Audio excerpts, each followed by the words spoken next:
Hi, and welcome back to Storytime.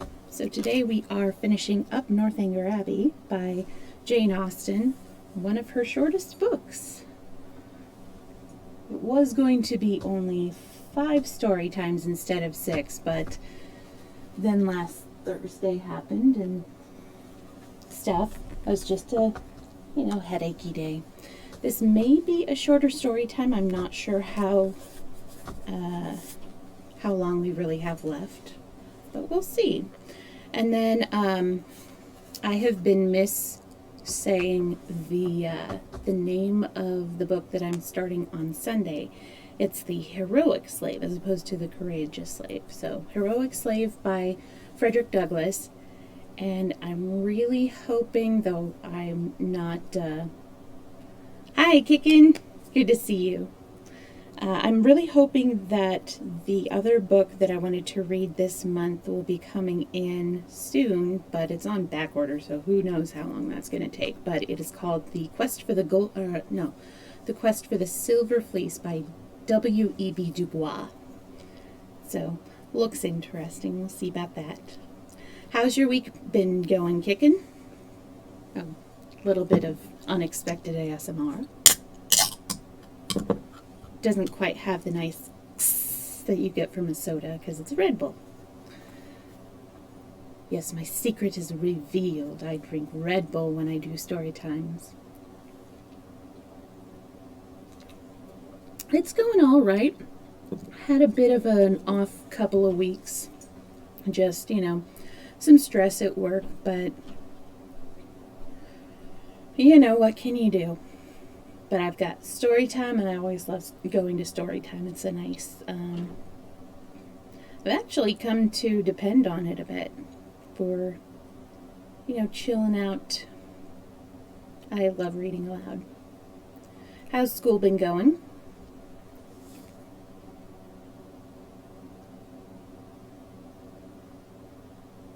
Hey, Pants. I love you. You gonna come up into my lap, hang out with me? You're so cute. Are you going to go into the scratching post? Had a good week. Ooh, ordered a book to write. Nice. Draw your... Oh, I want to see... who has some really, really great designs for, journals? That I have a few of them for my characters for D&D. I have to remember the name. Paper blanks. So look up paper blanks and see the kind of designs they have. They are beautiful. Alright, so we're going to go for some random facts. We're going to say 500 because, well, no, can't do 500. We'll do 250 because that's half of 500.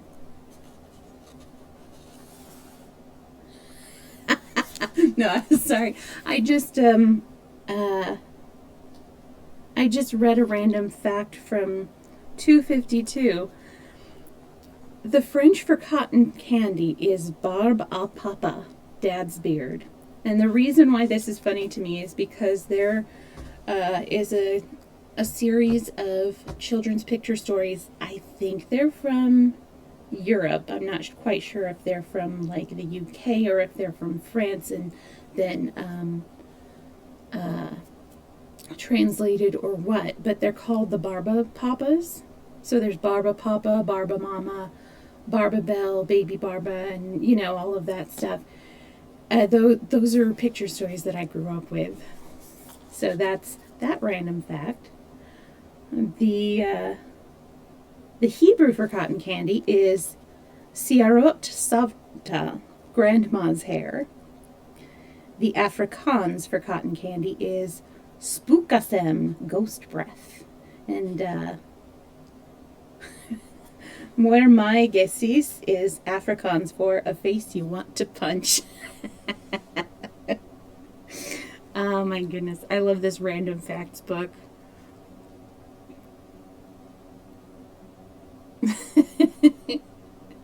You're the only one who redeems it, and I love this. I love this redeem. Of course, I love the the give kitties treats redeem. Not as much as the kitties love it, of course, but yeah, I love the random facts thing. I don't remember if I told you. I think I told other people. I worked. Well, I was in a play. My last play that I did was The Producers, the musical by Mel Brooks, and who is most well known for like Blazing Saddles, Young Frankenstein, Spaceballs, and some others that aren't as well known. Really, really funny guy. And he did like the movie version back in like the 60s, which did not age well. And then he did the musical version in the 90s, and his two leading men were Matthew Broderick and Nathan Lane. And so that's the Milo Bloom and Max Bialystock. But the original ones were Gene Wilder and Zero Mostel. So when, one of the local community theater groups, because we have several in this area, when they decided to do The Producers, I'm like, oh, I would love to be in that. And I got the role of a lifetime, hold me, touch me, who is the main little old lady. And I actually have a scene with the two leading men. It's such a funny scene. But anyways, my sister did the props for it, and so she asked for a little bit of help, and so I just she basically handed me like one of the characters is supposed to look at some index cards and read the next person who's auditioning for this part, and so she's like, I don't know, do something on it, because sometimes they will actually look at the props. So I decided I've got random fact books, and so I went and wrote up random facts in there. And the first time that they were all funny, the random facts, I chose them very, very, I was very choosy when I was writing them down. So the first time that actor looked at the, was doing that scene, he just looked at the index card, and then he kind of looked at me because he knew that I had written them. And you could tell he really wanted to laugh. It's just so fun. You've been writing the homebrew like crazy. Ooh, nice. Oh, Terraria weapons. Nice, with D&D. Yeah. So, and I've always loved these random fact books because, there's weird stuff out there in the world. Like, I live close to some towns where, you hear the name and you're like, oh, that's from some silly Western thing. And my dad used to like saying, oh yeah, I live in this place, which is close to this and that and this and that. And the guys are looking like, this is a hilarious joke. And he's like, and it's all true. Look it up. So, yeah. Anyways, I'd love to just take a snapshot of the little book that you have your homebrew in. That'll be fun. Anyways, I think I'm going to go ahead and get started. It might be shorter, might be longer today, and then I'm going to do some RuneScape afterwards, because there are some limited time events that I want to do. Yeah. Virtual high five. All right. So let us, let's see. Yay! Thank you. I'm looking forward to it. All right. Chapter 25. The visions of romance were over. Catherine was completely awakened. Henry's address, short as it had been, had more thoroughly opened her eyes to the extravagance of her late fancies than all their several disappointments had done. Most grievously, was she humbled. Most bitterly did she cry. It was not only with herself that she was sunk, but with Henry. Her folly, which now seemed even criminal, was all exposed to him, and he must despise her forever. The liberty which her imagination had dared to take with the character of his father, could he ever forgive it? The absurdity of her curiosity and her fears, could they ever be forgotten? She hated herself more than she could express. She thought he had, once or twice before this fatal morning, shown something like affection for her, but now... In short, she made herself as miserable as possible for about half an hour, went down when the clock struck 5 with a broken heart, and could scarcely give an intelligible answer to Eleanor's inquiry if she was well. The formidable Henry soon followed her into the room, and the only difference in his behavior to her was that he paid her rather more attention than usual. Catherine had never wanted comfort more, and he looked as if he was aware of it. The evening wore away with no abatement of this soothing politeness, and her spirits were gradually raised to a modest tranquillity. She did not learn either to forget or defend the past, but she learned to hope that it would never transpire farther, and that it might not cost Henry's entire regard. Her thought being still chiefly fixed on what she had with such causeless terror felt and done, nothing could shortly be clearer than that it had been all a voluntary, self-created delusion, each trifling circumstance receiving importance from an imagination resolved on alarm, and everything forced to bend to one purpose by a mind which, before she entered the abbey, had been craving to be frightened. She remembered that with what feelings she had prepared for a knowledge of Northanger. She saw that the infatuation had been created, the mischief settled, long before her quitting Bath, and it seemed as if the whole might be traced to the influence of that sort of reading which she had there indulged. Charming as were all Mrs. Radcliffe's works, and charming even as were the works of all her imitators, it was not in them, perhaps, that human nature, at least in the Midland counties of England, was to be looked for. Of the Alps and Pyrenees, with their pine forests and their vices, they might have a faithful delineation, and Italy, Switzerland, and the south of France might be as frightful in horrors as they were there represented. Catherine dared not doubt beyond her own country, and even of that, if hard pressed, would have yielded the northern and western extremities. But in the central part of England there was surely some security for the existence even of a wife not beloved from the laws of the land and the manners of the age. Murder was not tolerated, servants were not slaves, and neither poison nor sleeping potion to be procured like rhubarb from every druggist. Among the Alps and Pyrenees, perhaps, there were no mixed characters. There, such as were not as spotless as an angel might have the disposition of a fiend. But in England it was not so. Among the English, she believed, in their hearts and habits, there was a general, though unequal, mixture of good and bad.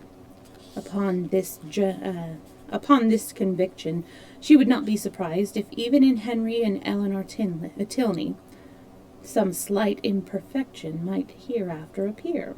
And upon this conviction she need not fear to acknowledge some actual specks in the character of their father, who, though cleared from the glossy, injurious suspicions which she must ever blush to have entertained, she did believe, upon serious consideration, to be not perfectly amiable.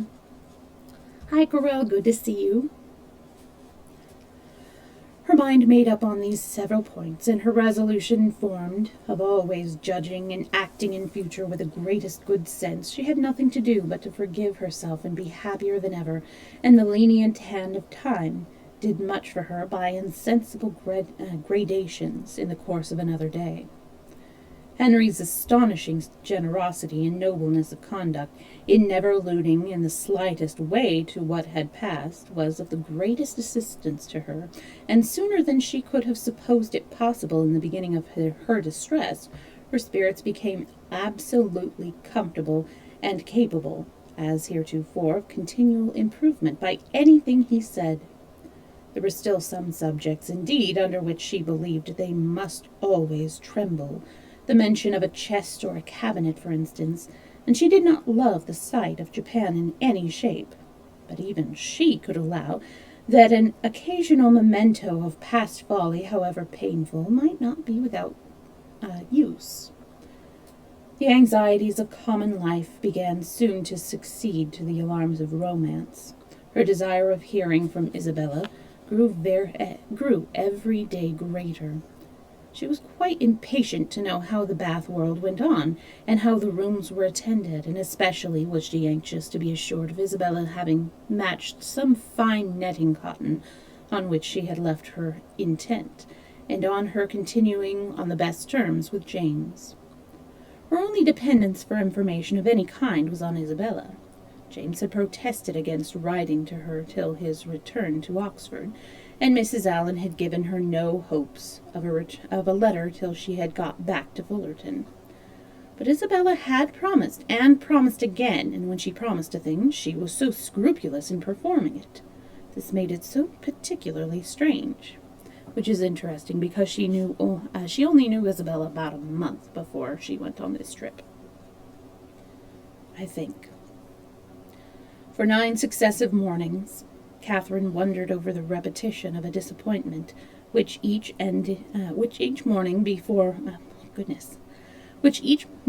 became more severe. But on the 10th, when she entered the breakfast room, her first object was a letter held out by Henry's willing hand. She thanked him as heartily as if he had written it himself. "'Tis only from James, however." As she looked at the direction, she opened it. It was from Oxford, and to this purpose. "Dear Catherine, though God knows with little inclination for writing, I think it is my duty to tell you that everything is at an end between Miss Thorpe and me. I left her and Bath yesterday, never to see either again. I shall not enter into particulars, they would only pain you more. You will soon hear enough from another quarter to know where lies the blame, and I will acquit your brother of everything but the folly of too easily thinking his affection returned. Thank God, I am undeceived in time, but it is a heavy blow, after my father's consent had been so kindly given. But no more of this. She has made me miserable forever. Let me soon hear from you, dear Catherine. You are my only friend. Your love I do build upon. I wish your visit at Northanger may be over before Captain Tilney makes his engagement known, or you will be uncomfortably circumstanced. Poor Thorpe is in town. I dread the sight of him. His honest heart would feel so much. I have written to him and my father. Her duplicity hurts me more than all. Till the very last, if I reasoned with her, she declared herself as much attached to me as ever, and laughed at my fears. I am ashamed to think how long I bore with it, but if ever man had reason to believe himself loved, I was that man. I cannot understand even now what she would be at, for there could be no need of my being played off to make her secure of Tilney. We parted at last by mutual consent. Happy for me had we never met. I can never expect to know such another woman. Dearest Catherine, beware how you give your heart. Believe me, etc." Catherine had not read 3 lines before her sudden change of countenance and short exclamations of sorrowing wonder declared her to be receiving unpleasant news, and Henry, earnestly watching her through the whole letter, saw plainly that it ended no better than it began. He was prevented, however, from even looking his surprise by his father's entrance. They went to breakfast directly, but Catherine could hardly eat anything. Tears filled her eyes, and even ran down her cheeks as she sat. The letter was one moment in her hand, then in her lap, and then in her pocket, and she looked as if she knew not what she did. The General, between his cocoa and his newspaper, had luckily no leisure for noticing her. But to the other 2, her distress was equally visible. As soon as she dared leave the table, she hurried away to her own room, but the housemaids were busy in it, and she was obliged to come down again. She turned into the drawing-room for privacy, but Henry and Eleanor had likewise retreated thither, and were at that moment deep in consultation about her. She drew back, trying to beg their pardon, but was, with gentle violence, forced to return, and the others withdrew after Eleanor had affectionately expressed a wish of being of use or comfort to her.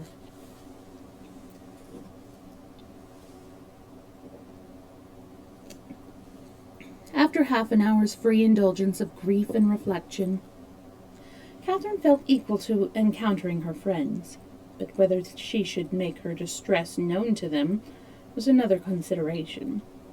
Perhaps, if particularly questioned, she might just give an idea, just distantly hint at it, but not more.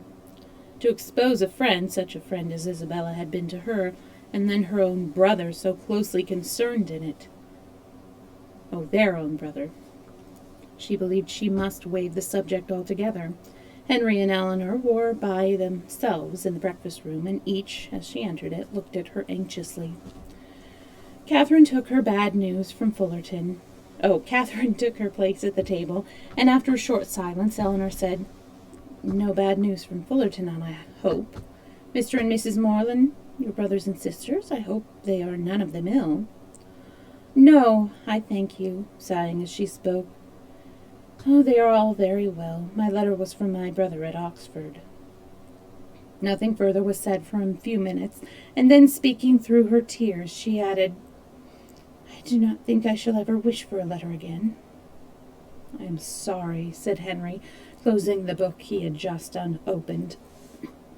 "If I had suspected the letter was containing anything unwelcome, I should have given it with very different feelings." "It contains something worse than anybody could suppose. Poor James is so unhappy. You will soon know why." "To have so kind-hearted, so affectionate a sister," replied Henry warmly, "must be a comfort to him under any distress." "I have one favor to beg," said Catherine shortly afterwards in an agitated manner, "that if your brother should be coming here, if you will give me notice of it that I may go away." "Our brother? Frederick?" "Yes, I am sure I should be very sorry to leave you so soon, but something has happened that it would make it very dreadful for me to be in the same house with Captain Tilney." Eleanor's work was suspended while she gazed with increasing astonishment, but Henry began to suspect the truth, and something in which Miss Thorpe's name was included passed his lips. "How quick you are!" cried Catherine. "You have guessed it, I declare, and yet when we talked about it in Bath, you little thought of its ending so. Isabella, I wonder now I have not heard from her. Isabella has deserted my brother, and is meant to marry yours. Could you have believed there had been such inconsistency and fickleness, and everything that is bad in the world? I hope, so far as concerns my brother, you are misinformed. I hope he has not had any material share in bringing on Mr. Morland's disappointment. His marrying Miss Thorpe is not probable. I think you must be deceived so far, but I am very unhappy, but my surprise would be greater at Frederick's marrying her than at any other part of the story." "It is very true, however. You shall read James' letter yourself. Stay, there is one part," recollecting with a blush the last line. "Will you take the trouble of reading us the passages which concern my brother?" "No, read it yourself," cried Catherine, whose second thoughts were clearer. "I do not know what I was thinking of," blushing again that she had blushed before. "James only means to give me good advice." He gladly received the letter, and having read it through with close attention, returned it, saying, "Well, it is to be so. I can only say that I am sorry for it. Frederick will not be the first man who has chosen a wife with less sense than his family expected. I do not envy his situation, either as a lover or a son." Miss Tilney, at Catherine's invitation, now read the letter likewise, and, having expressed also her concern and surprise, began to inquire into Miss Thorpe's connections and fortune. Her mother is a very good sort of woman, was Catherine's answer. What was her father? A lawyer, I believe. They lived at Putney. Are they a wealthy family? No, not very. I do not believe Isabella has any fortune at all, but that will not signify in your family. Your father is so very liberal. He told me the other day that he only valued money as it allowed him to promote the happiness of his children. The brother and sister looked at each other. But, said Eleanor after a short pause, would it be to promote his happiness, to enable him to marry such a girl? She must be an unprincipled one, or she could not have used your brother so. And how strange an infatuation on Frederick's side! A girl who before his eyes is violating an engagement voluntarily entered into with another man. Is not it inconceivable, Henry?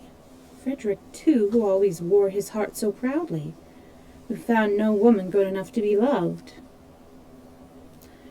That is the most unpromising circumstance, the strongest presumption against him.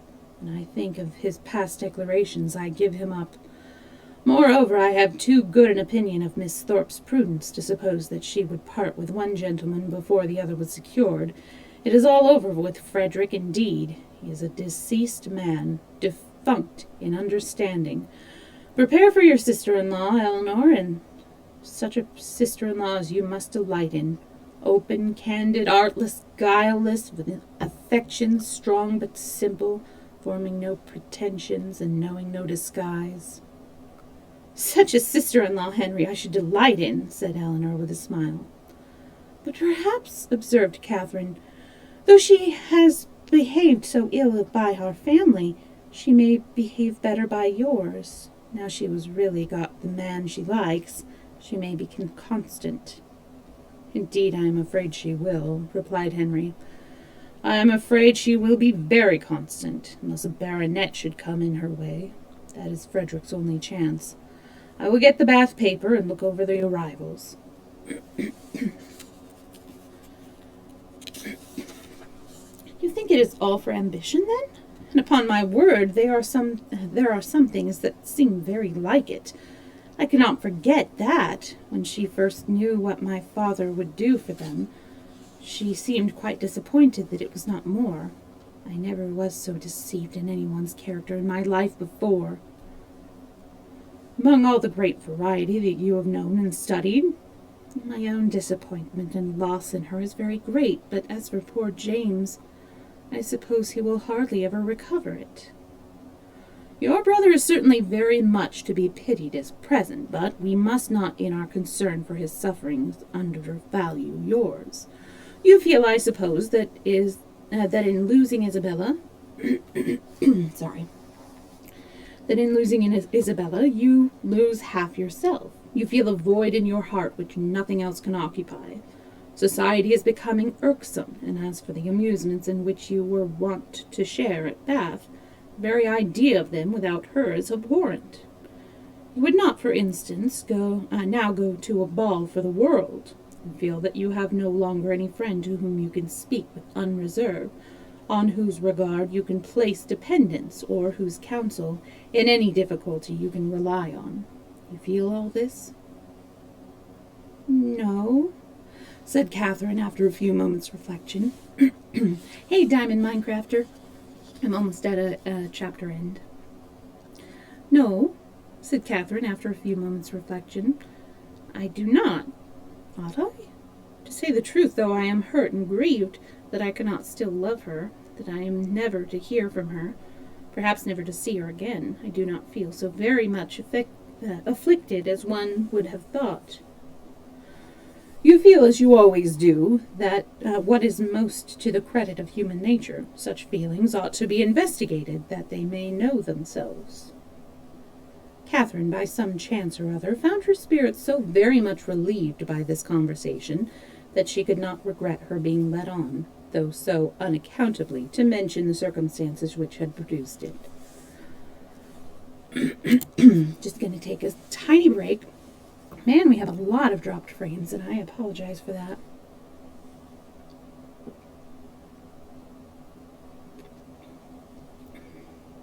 So I hope you are are all having a good week so far. And I'm glad you could make it by. Oh, thank you for the hydrate reminder. Tea. That's some tea. And have some water. You guys are going to keep me well hydrated. Yeah, the scratchiness in the voice isn't because it's dry. It's just because of all of the allergens, as always. So fun. And I apologize for that little bit of, sound there. Not the best thing that you want to listen to in an ASMR. All right, shall we get back to it, or do you want to chat a little bit?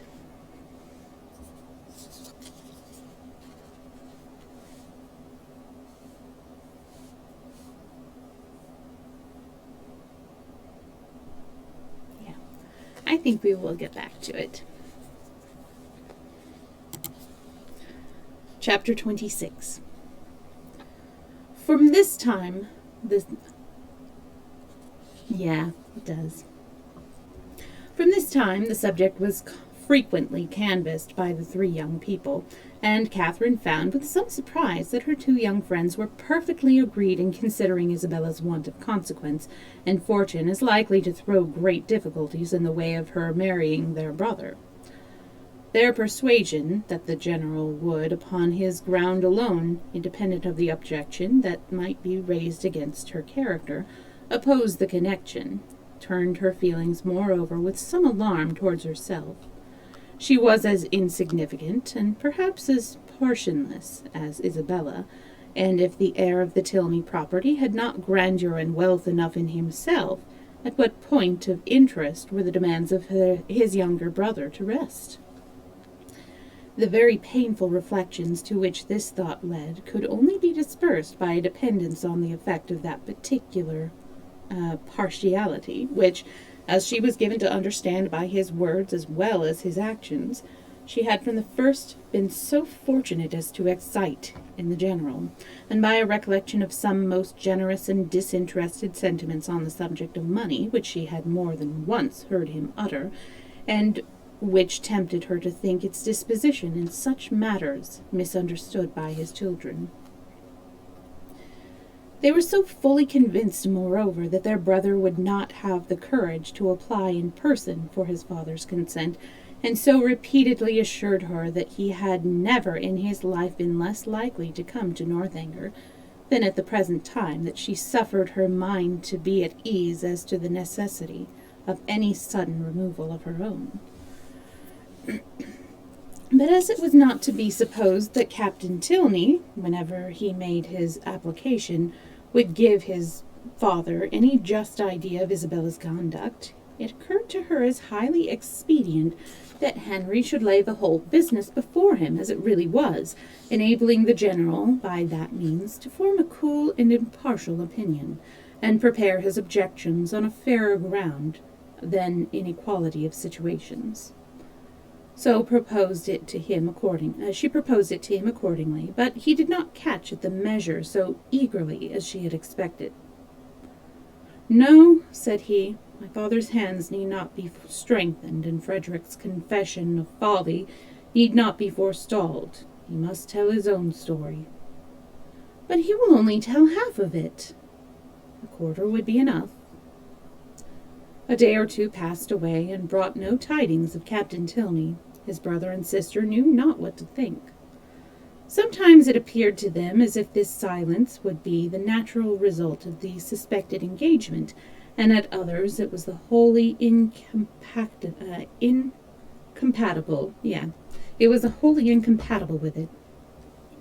The general, meanwhile, though offended every morning by Frederick's remissness in writing, was free from any real anxiety about him, and had no more pressing solicitude than that of making Miss Morland's time at Northanger pass pleasantly. He often expressed his uneasiness on this head, feared the sameness of every day's society and employments would disgust her with the place, wished the Lady Frasers had been in the country, talked every now and then of having a large party to dinner, and once or twice began even to calculate the number of young dancing people in the neighborhood. But then it was such a dead time of year, no wild fowl, no game, and the Lady Frasers were not in the country. And it all ended at last in his telling Henry one morning that when he next went to Woodston, they would take him by surprise there some day or other, and eat their mutton with him. Henry was greatly honored and very happy, and Catherine was quite delighted with the scheme. "And when do you think, sir, I might look forward to this pleasure? I must be at Woodston on Monday to attend the parish meeting, and shall probably be obliged to stay 2 or 3 days." Well, we will take our chance. We will take our chance some one of those days. There is no need to fix. You are not to put yourself at all out of your way. Whatever you may happen to have in the house will be enough. I think I can answer for the young ladies making allowance for a bachelor's table. Let me see. Monday will be a busy day with you. We will not come to Monday. And Tuesday will be a busy one with me. I expect my surveyor from Brockham with his report in the morning, and afterwards I cannot in decency fail attending the club. I really could not face my acquaintances if I stayed away now. For as I am known to be in the country, it would be taken exceedingly amiss, and it was a rule with me, Miss Morland, never to give offence to any of my neighbours if a small sacrifice of time and attention can prevent it. They are a set of very worthy men. They have half a buck from Northanger twice a year, and I dine with them whenever I can. Tuesday, therefore, we may say it is out of the question. But on Wednesday, I think, Henry, you may expect us, and we shall be with you early, that we may have time to look about us. 2 hours and 3/4 will carry us to Woodston, I suppose. We shall be in the carriage by 10, so after 1/4 before 1 on Wednesday, you may look for us.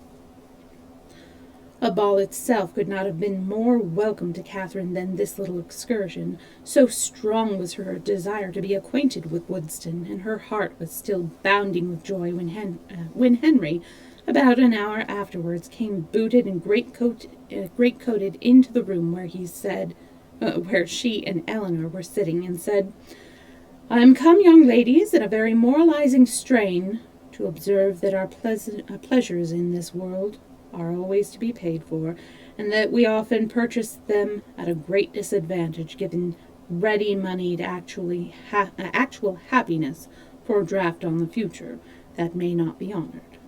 Witness myself at this present hour, because I am to hope for the satisfaction of seeing you at Woodston on Wednesday, which bad weather or 20 other causes may prevent. I must go away directly, 2 days before I intended it." "Go away?" said Catherine with a very long face. "And why?" "Why? How can you ask the question? Because no time is to be lost in frightening my old housekeeper out of her wits, because I must go and prepare a dinner for you, to be sure." "Oh, not seriously?"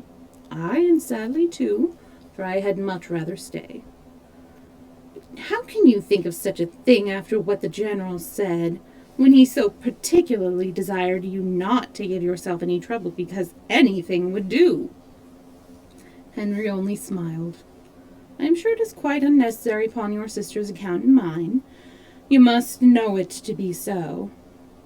And the General made such a point of your providing nothing extraordinary. Besides, if he had not said half so much as he did, he has... Hang on a second. Am I reading the right voice?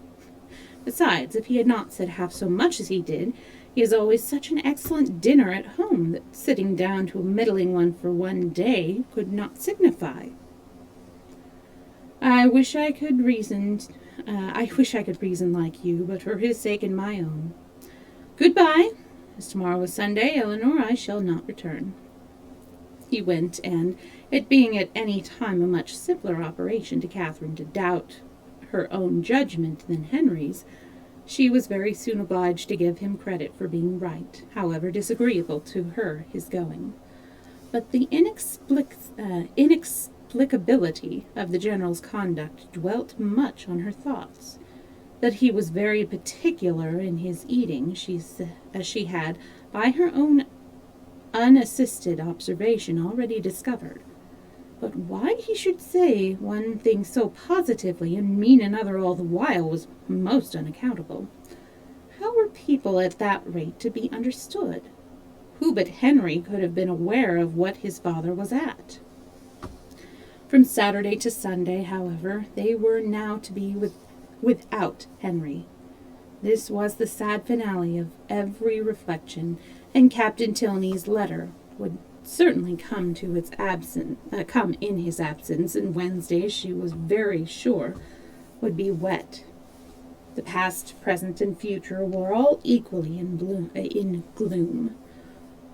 Her brother so unhappy, and her loss in Isabella so great, and Eleanor's spirits always affected by Henry's absence.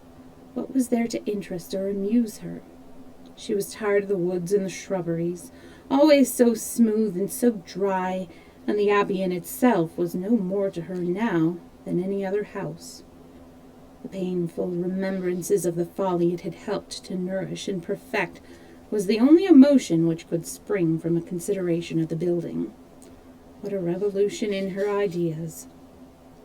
She who had so longed to be in an abbey.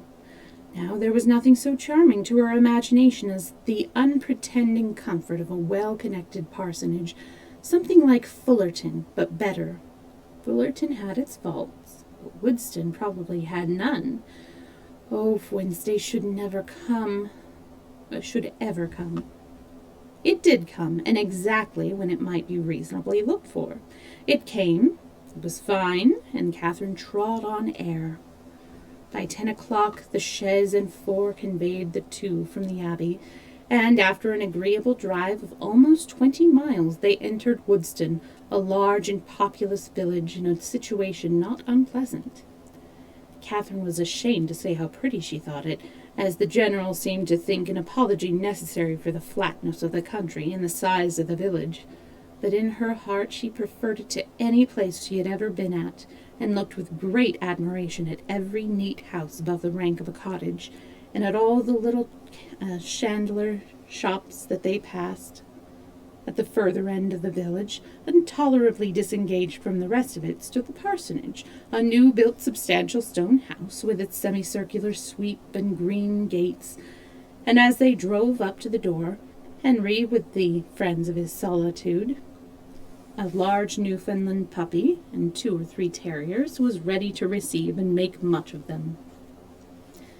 Catherine's mind was too full as she entered the house for her either to observe or to say a great deal, and till called on by the General for her opinion of it, she had very little idea of the room in which she was sitting.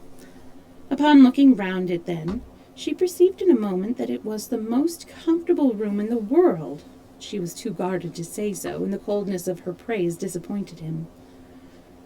"You're not calling it a good house," he said. "We are not comparing it with Fullerton and Northanger. We are considering it as a mere parsonage, small and confined, and we allow, but decent, perhaps, and habitable, and altogether not inferior to the generality. Or, in other words, I believe there are few country parsonages in England half so good. It may admit of improvement, however. Far be it from me to say otherwise, and anything in reason. A bow thrown out, perhaps, though between ourselves, if there is one thing more than another my aversion, it is a patched-on bow." Catherine did not hear enough of this speech to understand or be pained by it, and other subjects being studiously brought forward and supported by Henry, at the same time that a tray full of refreshments was introduced by his servant, the General was shortly restored to his complacency, and Catherine to all her usual ease of spirits.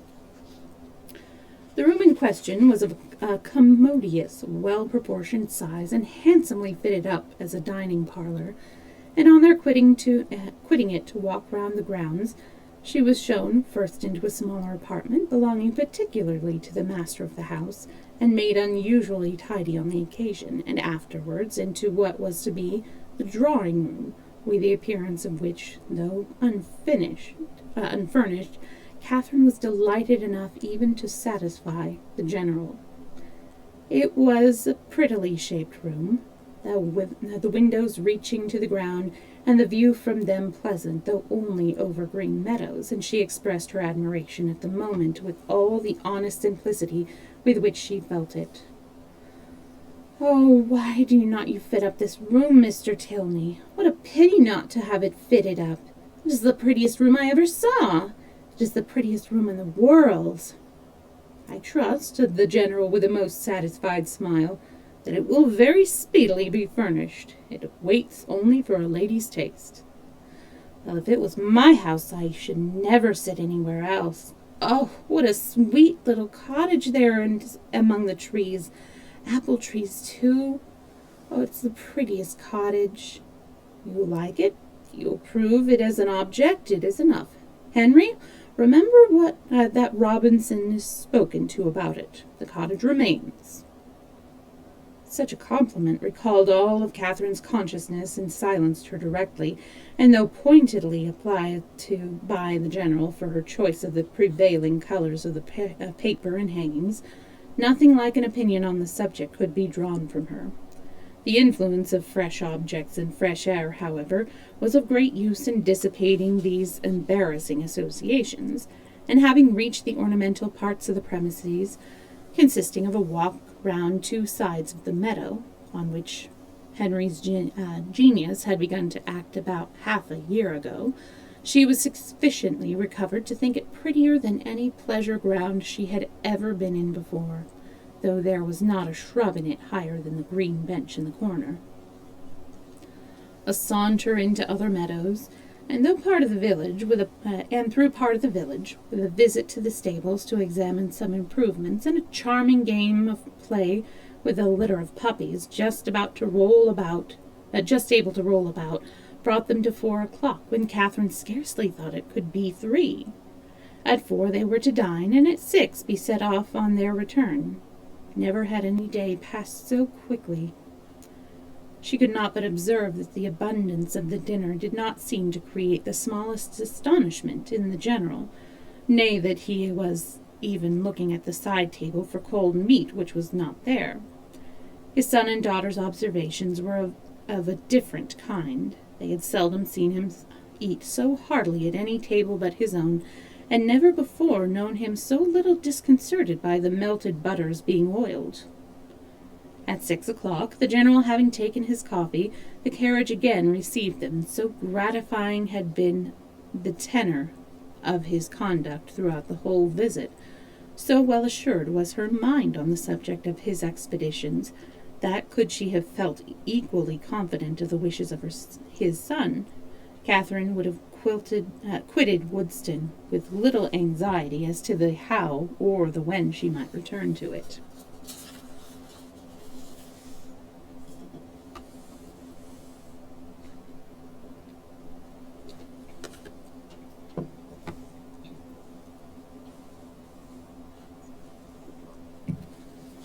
Chapter 25. The next morning brought the following very unexpected letter from Isabella. Bath, April. My dearest Catherine, I received your 2 kind letters with the greatest delight, and have 1,000 apologies to make for not answering them sooner. I really am quite ashamed of my idleness, but in this horrid place one can find time for nothing. I have had my pen in my hand to begin a letter to you almost every day since you left Bath, but have always been prevented by some silly trifle or other. Pray write to me soon and direct it to my home. Thank God we leave this vile place tomorrow. Since you went away, I have had no pleasure in it. The dust is beyond anything, and everybody one cares for is gone. I believe if I could see you, I should not mind the rest, for you are dearer to me than anybody can conceive. I am quite uneasy about your dear brother, not having heard from him since he went to Oxford, and am fearful of some misunderstanding. Your kind offices will set all right. He is the only man I ever did or could love, and I trust you will convince him of it. The spring fashions are partly down, and the hats the most frightful you can imagine. I hope you spend your time pleasantly, but I'm afraid you never think of me. I will not say all that I could of the family you are with, because I would not be ungenerous or set you against those you esteem, but it is very different to know whom to trust, and young men never know their minds 2 days together. I rejoice to say that the young man whom of all others I particularly abhor has left Bath. You will know from this description, I must mean Captain Tilney, who, as you may remember, was amazingly disposed to follow and tease me before you went away. Afterwards he got worse and became quite my shadow. Many girls might have been taken in, for never were such attentions. But I knew the fickle sex too well. He went away to his regiment 2 days ago, and I trust I shall never be plagued with him again. He's the greatest coxcomb I ever saw, and amazingly disagreeable. The last 2 days he was always by the side of Charlotte Davies. I pitied his taste, but took no notice of him. The last time we met was in Bath Street, and I turned directly into a shop that he might not speak to me. I would not even look at him. He went into the pump-room afterwards, but I would not have followed him for all the world. Such a contrast between him and your brother. Pray send me some news of the latter. I am quite unhappy about him. He seemed so uncomfortable when he went away, and with a cold or something that affected his spirits. I would write to him myself, but have mislaid his direction, and, as I hinted above, am afraid he took something in my conduct amiss. Pray explain everything to his satisfaction, or, if he still harbors any doubt, a line from himself to me, or a call at Putney next time in town, might set all to rights. I have not been to the rooms this age, nor to the play, except going in last night with the Hodges, for a frolic at half price. They teased me into it, and I was determined they should not say I shut myself up because Tilney was gone. We happened to sit with the Mitchells, and they pretended to be quite surprised to see me out. I knew their spite. At one time they could not be civil to me, but now they are all friendship.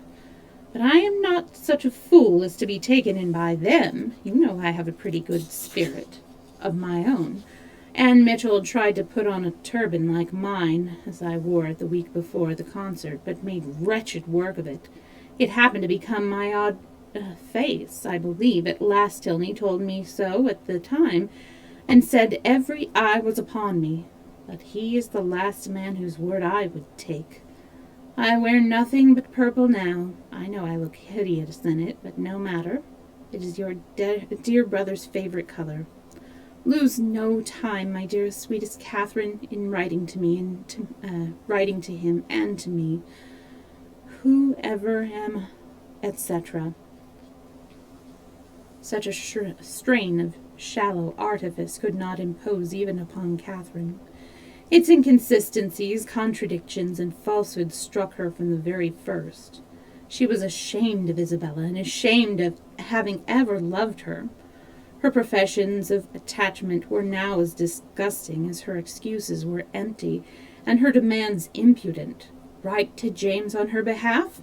No, James would never hear Isabella's name mentioned to her ever again. On Henry's arrival from Woodstock, she made known to him and Eleanor her brother's safety, congratulating them with sincerity on it, and reading aloud the most material passages of her letter with strong indignation. When she had finished it, "So much for Isabella," she cried, "and for all our intimacy. She must think me an idiot, or she could not have written so. But perhaps this has served to make her character better known to me than mine is to her. I see Trix have not answered. I see what she has been about. She is a vain coquette, and her tricks have not answered. I do not believe she had ever any regard either for James or for me, and I wish I had never known her." "It will soon be as if you never had," said Henry. "There is but one thing that I cannot understand. I see that she has had designs on Captain Tilney which have not succeeded. But I do not understand what Captain Tilney has been about all this time. Why should he pay her such attention as to make her quarrel with my brother and then fly off himself?" "I have very little to say for Frederick's motives, but as I believe them, such as I believe them to have been, he has his vanities as well as Miss Thorpe, and the chief difference is that, having a stronger head, they have not yet injured himself. In the effect of his behavior does not justify him with you, and we had better not seek after the cause. Then you do not suppose he ever really cared about her? I'm persuaded that he never did. Only made believe to do so for mischief's sake? Henry bowed his assent. Well, then, I must say that I do not like him at all. Though it has turned out so well for us, I do not like him at all. As it happens, there is no great harm done, because I do not think Isabella has any heart to lose. But suppose he has made her very much in love with him. But we must first suppose Isabella to have had a heart to lose, consequently to have been a very different creature, and in that case, she would have met with very different treatment. It is very tight that you should stand by your brother. It is very right you should stand by your brother. And if you would stand by yours, you would not be much distressed by the disappointment of Miss Thorpe. But your mind is warped by an innate principle of general integrity, and therefore not accessible to the cool reasonings of family partiality or a desire of revenge. Catherine was complimented out of further bitterness. Frederick could not be unpardonably guilty, while Henry made himself so agreeable. She resolved on not answering Isabella's letter, and tried to think no more of it.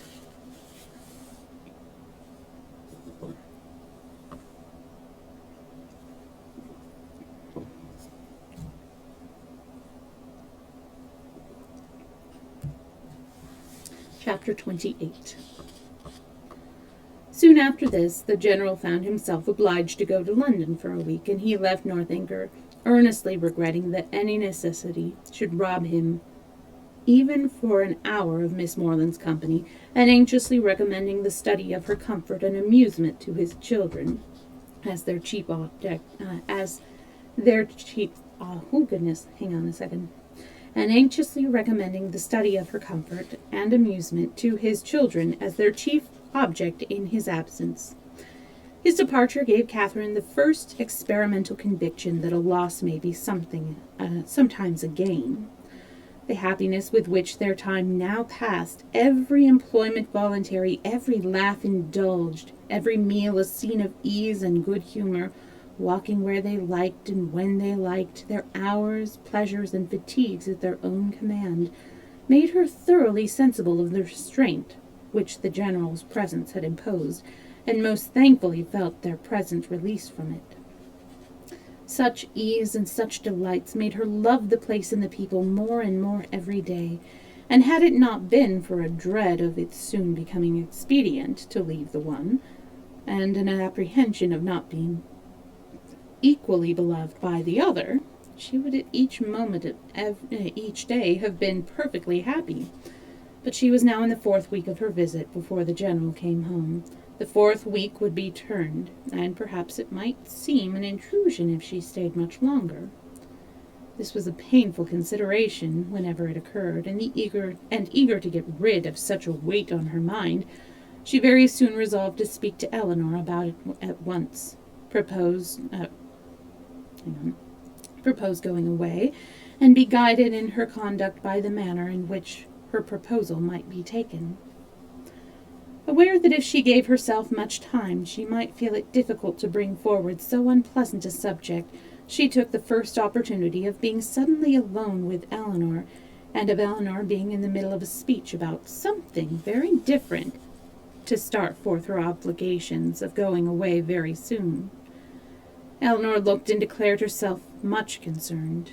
She had hoped for the pleasure of her company for a much longer time, had been misled, perhaps by her wishes, to suppose that a much longer visit had been promised, and could not but think that if Mr. and Mrs. Morland were aware of the pleasure it was to her to have her there, they would be too generous to hasten her return.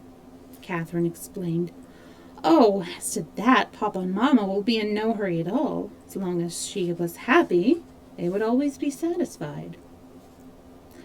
Then why must she ask in such a hurry herself to leave them?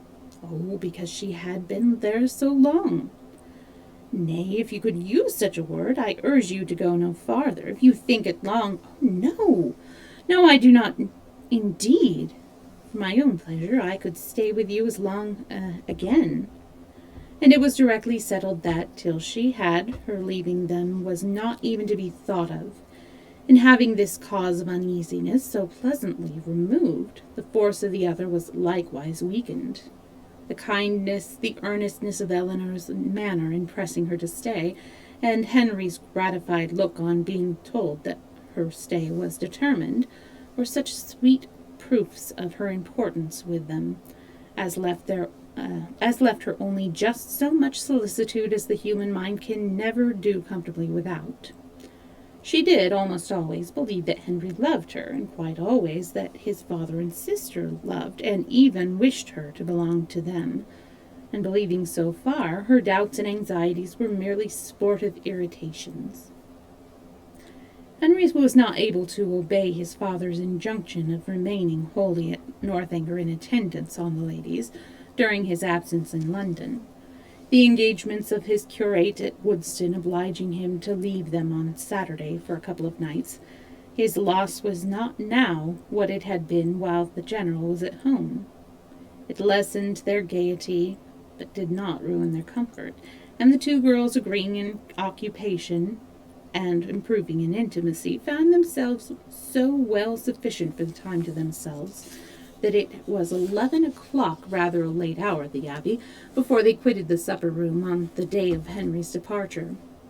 They had just reached the head of the stairs when it seemed, as far as the thickness of the walls would allow them to judge, that a carriage was driving up to the door, and the next moment confirmed the idea by the loud noise of the house bell. After the first perturbation of surprise had passed away, in a good heavens, what else can be the matter? What can be the matter? It was quickly decided by Eleanor to be her eldest brother, whose arrival was often as sudden, if not quite so unseasonable, and accordingly she hurried down to welcome him. Catherine walked on to her chamber, making up her mind as well as she could to a further acquaintance with Captain Tilney, and comforting herself under the unpleasant impression his conduct had given her, and the persuasion of his being by far too fine a gentleman to approve of her, that at least they should not meet under such circumstances as would make their meeting materially painful. She trusted he would never speak of Miss Thorpe, and indeed, as he must by this time be ashamed of the part he had acted, there could be no danger of it, and as long as all mention of Bath scenes were avoided, she thought she could behave to him very civilly. In such considerations, time passed away, and it was certainly in his favor that Eleanor should be so glad to see him, and have so much to say, for half an hour was almost gone since his arrival, and Eleanor did not come up. At that moment Catherine thought she heard her step in the gallery, and listened for it to continue, but all was silent. Scarcely, however, had she convicted her fancy of error, when the noise of something moving close to her door made her start. It seemed as if someone was touching the very doorway, and in another moment a slight motion of the lock proved that some hand must be on it. She trembled a little at the idea of anyone's approaching so cautiously, but resolving not to be again overcome by trivial appearances of alarm, or misled by a raised imagination, she stepped quietly forward and opened the door. Eleanor, and only Eleanor, stood there. Catherine's spirits, however, were tranquilized but for an instant, for Eleanor's cheeks were pale, and her manner greatly agitated. Though evidently intending to come in, it seemed an effort to enter the room, and a still greater to speak when there. Catherine, supposing some uneasiness on Captain Tilney's account, wrong chat, I'm assuming. Catherine, supposing some uneasiness on Captain Tilney's account, could only express her concern by silent attention, obliging her to be seated, rubbing her temples with lavender water, and hung over her with affectionate solicitude. My dear Catherine, we must not, you must not indeed, were Eleanor's first connected words. I am quite well. This kindness distracts me. I could not bear it. I come to you on such an errand. Errand? To me? How shall I tell you? Oh, how shall I tell you? A new idea now darted into Catherine's mind, and turning as pale as her friend, she exclaimed, "'Tis a messenger from Woodston." "You are mistaken indeed," returned Eleanor, looking at her most compassionately. "It is no one from Woodston. It is my father himself." Her voice faltered, and her eyes were turned to the ground as she mentioned his name. His unlooked-for return was enough in itself to make Catherine's heart sink, and for a few moments she hardly supposed there were anything worse to be told. "Oh, okay. Understandable." She said nothing, and Eleanor, endeavoring to collect herself and speak from firmness, but with eyes still cast down, went on, "You are too good, I am sure, to think the worse of me for the part I am obliged to perform.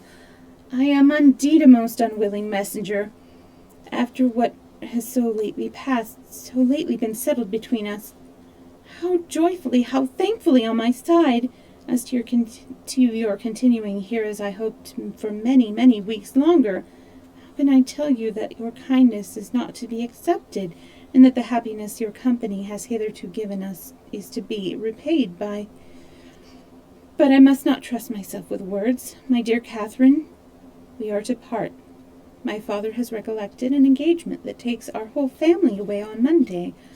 We are going to Lord Longtown's, near Hereford, for a fortnight.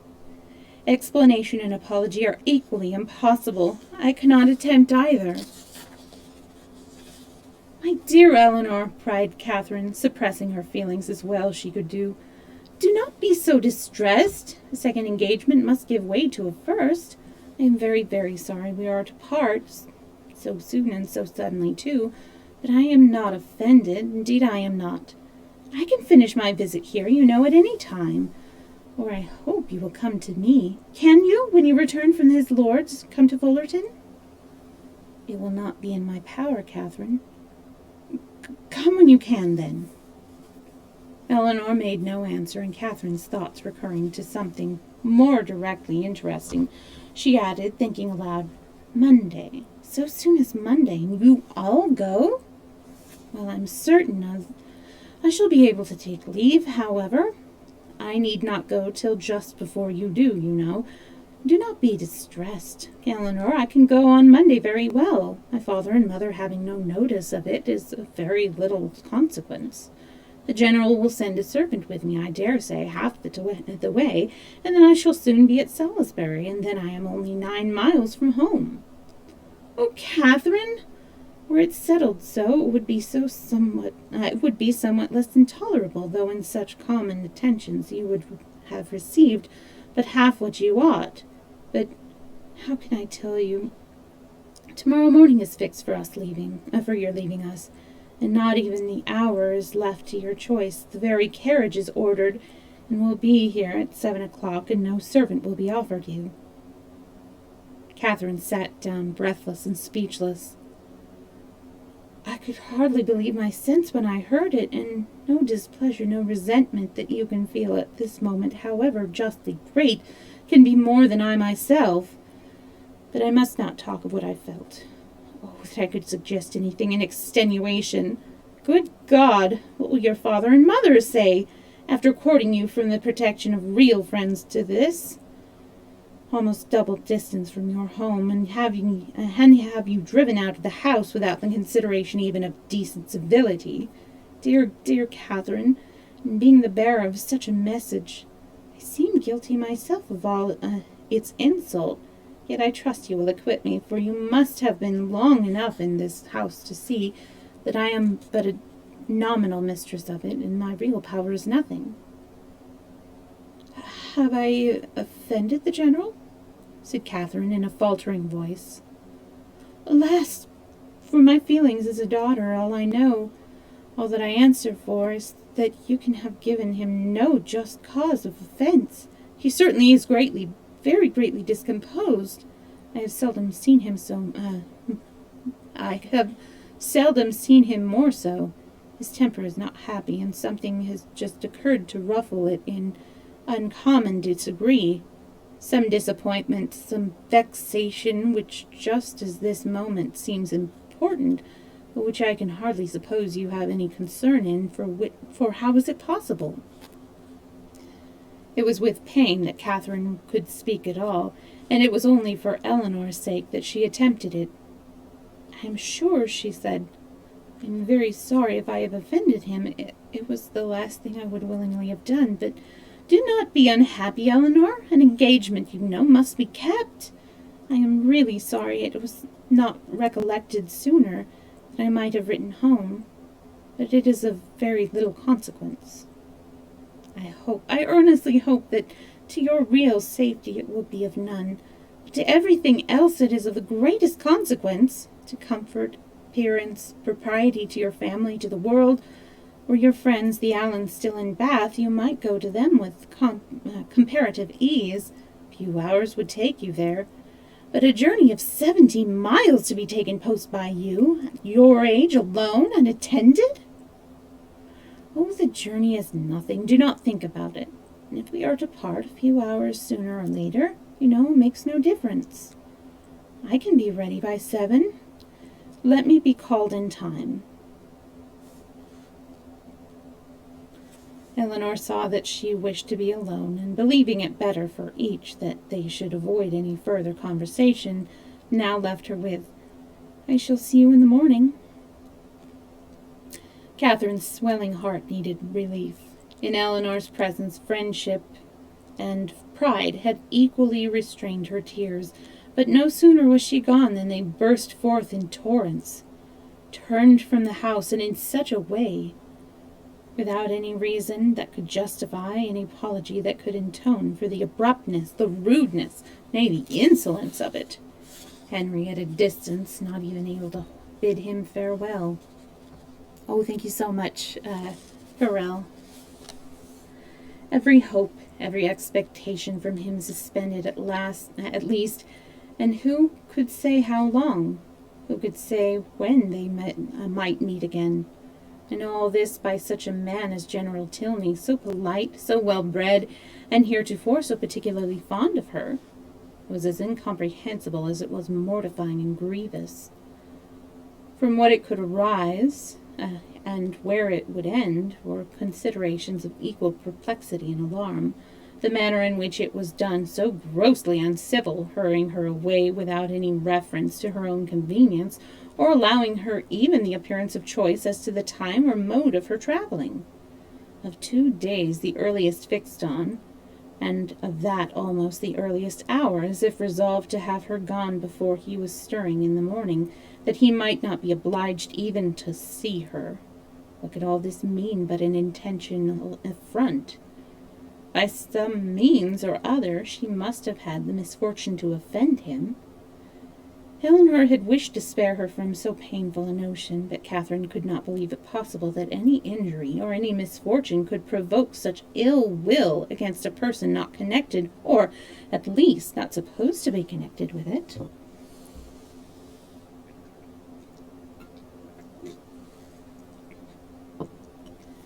Heavily passed the night. Sleep, or repose that deserved the name of sleep, was out of the question. That room in which her disturbed imagination had tormented her on her first arrival was again the scene of agitated spirits and unquiet slumbers. Yet how different now the source of her inquietude from what it had been then, how mournfully superior in reality and substance. Her anxiety had foundation in fact, her fears in probability, and with a mind so occupied in the contemplation of actual and natural evil, the solicitude of her situation, the darkness of her chamber, the antiquity of the building, were felt and considered without the smallest emotion. And though the wind was high, and often produced strange and sudden noises throughout the house, she heard it all as she lay awake, hour after hour, without curiosity or terror. Soon after 6, Eleanor entered her room, eager to show attention or give assistance where it was possible, but very little remained to be done. Catherine had not loitered. She was almost dressed and her packing almost done. The possibility of some conciliatory message from the general occurred to her as his daughter appeared. What so natural as that anger should pass away and repentance succeeded? And she only wanted to know how far, after what had passed, an apology might properly be received by her. But the knowledge would have been useless here. It was not called for. Neither clemency nor dignity were put to the trial. Eleanor brought no message. Very little passed between them on meeting. Each found her greatest safety in silence, and few and trivial were the sentences exchanged while they remained upstairs, Catherine in busy agitation completing her dress, and Eleanor with more goodwill than experience intent upon filling the trunk. When everything was done, they left the room, Catherine lingering only half a minute before her friend to throw a parting glance on every well-known, cherished object, and went down to the breakfast parlor, where breakfast was prepared. She tried to eat, as well to save herself from the pain of being urged as to make her friend comfortable, but she had no appetite and could not swallow many mouthfuls. The contrast between this and her last breakfast in that room gave her fresh misery and strengthened her distaste for everything before her. It was not 24 hours ago since they had met there to the last same repast, but in circumstances how different. With what cheerful ease, what happy, though false security, had she then looked around her, enjoying everything present, and fearing little in return, beyond Henry's going to Woodston for a day. Happy, happy breakfast. For Henry had been there. Henry had sat by her and helped her. These reflections were long indulged in, undisturbed by any address from her companion, who sat as deep in thought as herself, and the appearance of the carriage was the first thing to startle and recall them to the present moment. Catherine's color rose at the sight of it, and the indignity with which she was treated, striking at that instant on her mind with peculiar force, made her for a short time sensible of resentment. Eleanor seemed now impelled into resolution and speech. "You must write to me, Catherine," she cried. "You must let me hear from you as soon as possible, till I know you to be safe at home. I shall not have an hour's comfort. For one letter at all risks, all hazards, I must entreat. Let me have the satisfaction of knowing that you are safe at Fullerton, and have found your family well, and then, till I can ask for your correspondence as I ought to do, I will not expect more. Direct to me at Lord Longtown's, and, if I must ask it, under cover to Alice." "No, Eleanor, if you are not allowed to receive a letter from me, I am sure I had better not write. There could be no doubt of my getting home safe." Eleanor only replied, "I cannot wonder at your feelings. I will not importune you. I will trust to your own kindness of heart when I am at a distance from you." But this, with the look of sorrow accompanying it, was enough to melt Catherine's pride in a moment, and she instantly said, "Oh, Eleanor, I will write to you indeed." There was yet another point which Mr. Tilney was anxious to settle, though somewhat embarrassed in speaking of. It had occurred to her that after so long an absence from home, Catherine might not be provided with money enough for the expenses of her journey, and upon suggesting it to her with most affectionate offers of accommodation, it proved to be exactly the case. Catherine had never thought on the subject till that moment, but upon examining her purse was convinced that, but for this kindness of her friend, she might have been turned from the house without even the means of getting home, and the distress in which she must have been thereby involved filling the minds of both. Scarcely another word was said by either during the time of their remaining together. Short, however, was that time. The carriage was soon announced to be ready, and Catherine, instantly rising, a long and affectionate embrace supplied the place of language of bidding each other's adieu. And as they entered the hall, unable to leave the house without some mention of one whose name had not yet been spoken by either, she paused a moment, and with quivering lips just made it intelligible that she left her kind remembrance for her absent friend. But with her approach to his name ended all possibility of restraining her feelings, and, hiding her face as well as she could with her handkerchief, she darted across the hall, jumped into the chaise, and in a moment was driven from the door.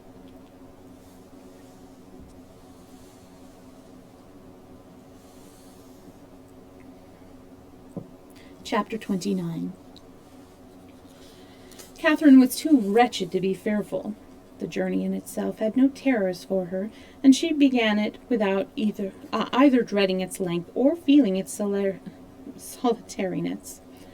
Leaning back in one corner of the carriage, in a violent burst of tears, she conveyed some miles beyond the walls of the abbey before she raised her head, and the highest point of ground within the park was almost closed from her view before she was capable of turning her eyes towards it.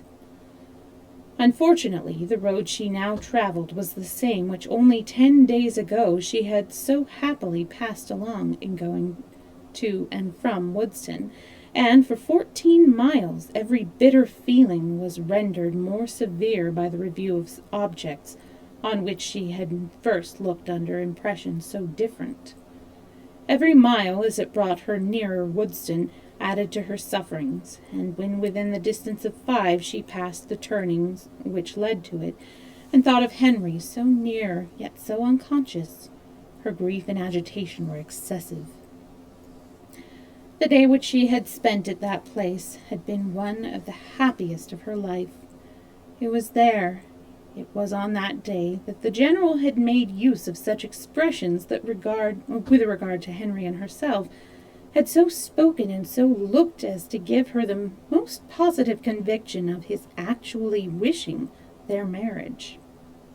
Yes, only 10 days ago had he elated her by his pointed regard. Had he even confused her by his too significant reference? And now, what had she done, or what had she omitted to do, to merit such a change? The only offense against him of which she could accuse herself had been, as was scarcely possible to reach his knowledge. Henry in her own heart only were privy to the shocking suspicions which she had so idly entertained, and equally safe did she believe her secret with each. Designedly at last, Henry could not have betrayed her. If indeed, by any strange mischance, his father could have gained intelligence of what she had dared to think and look for, of her causeless fancies and injurious exclamations, she could not wonder at any degree of his indignation.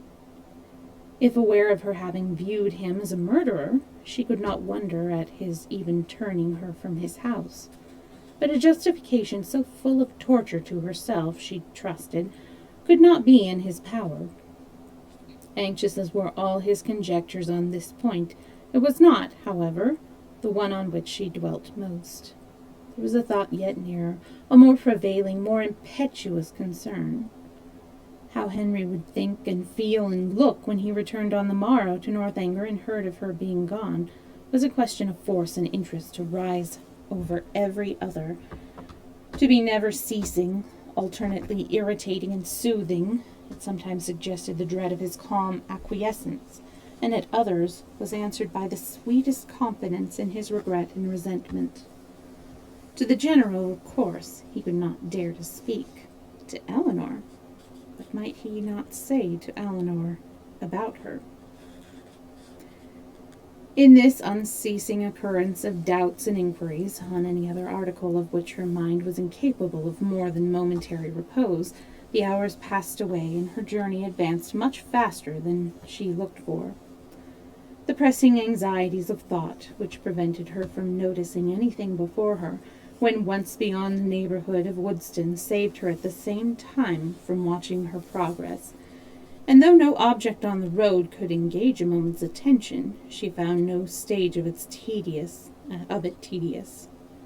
For From this she was preserved, too, by another cause, by feeling no eagerness for her journey's conclusion, for to return in such a manner to Fullerton was almost to destroy the pleasure of a meeting with those she loved best, even after an absence such as hers.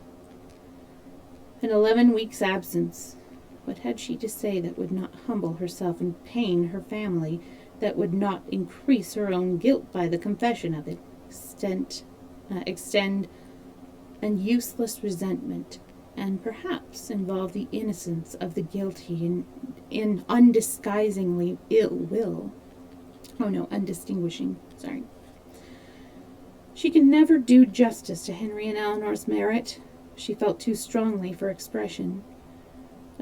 And should a dislike be taken against them, should they be thought of unfavorably on their father's account, it would cut her to the heart. With these feelings she rather dreaded than sought for the first view of that well-known spire which would announce her within 20 miles of home. Salisbury she had known to be her point on leaving Northanger, but after the first stage she had been indebted to the postmasters for the names of the places which were then to conduct her to it. So great had been her ignorance of her route. She met with nothing, however, to distress or frighten her. Her youth, civil manners, and liberal pay produced her all the attention that a traveler like herself could require, and stopping only to change horses, she traveled on for about 11 hours without accident or alarm, and between 6 and 7 o'clock in the evening found herself entering Fullerton. A heroine returning at the close of her career to her native village in all the triumph and recovered reputation and all the dignity of a countess, with a long train of noble relations in their several phaetons, and 3 waiting maids in a travelling chaise and 4 behind her, is an event on which the pen of the contriver may well delight to dwell. It gives credit to every conclusion, and the author must share in the glory she so liberally bestows. But my affair is widely different. I bring back my heroine to her home on solitude and disgrace, and no sweet elation of spirits can lead me into minuteness. A heroine in a hack post chaise is such a blow upon sentiment as no attempt at grandeur or pathos can withstand. Swiftly, therefore, shall her post-boy drive through the village amid the gaze of Sunday groups, and speedy shall be her descent from it. But whatever might be the distress of Catherine's mind as she thus advanced towards the parsonage,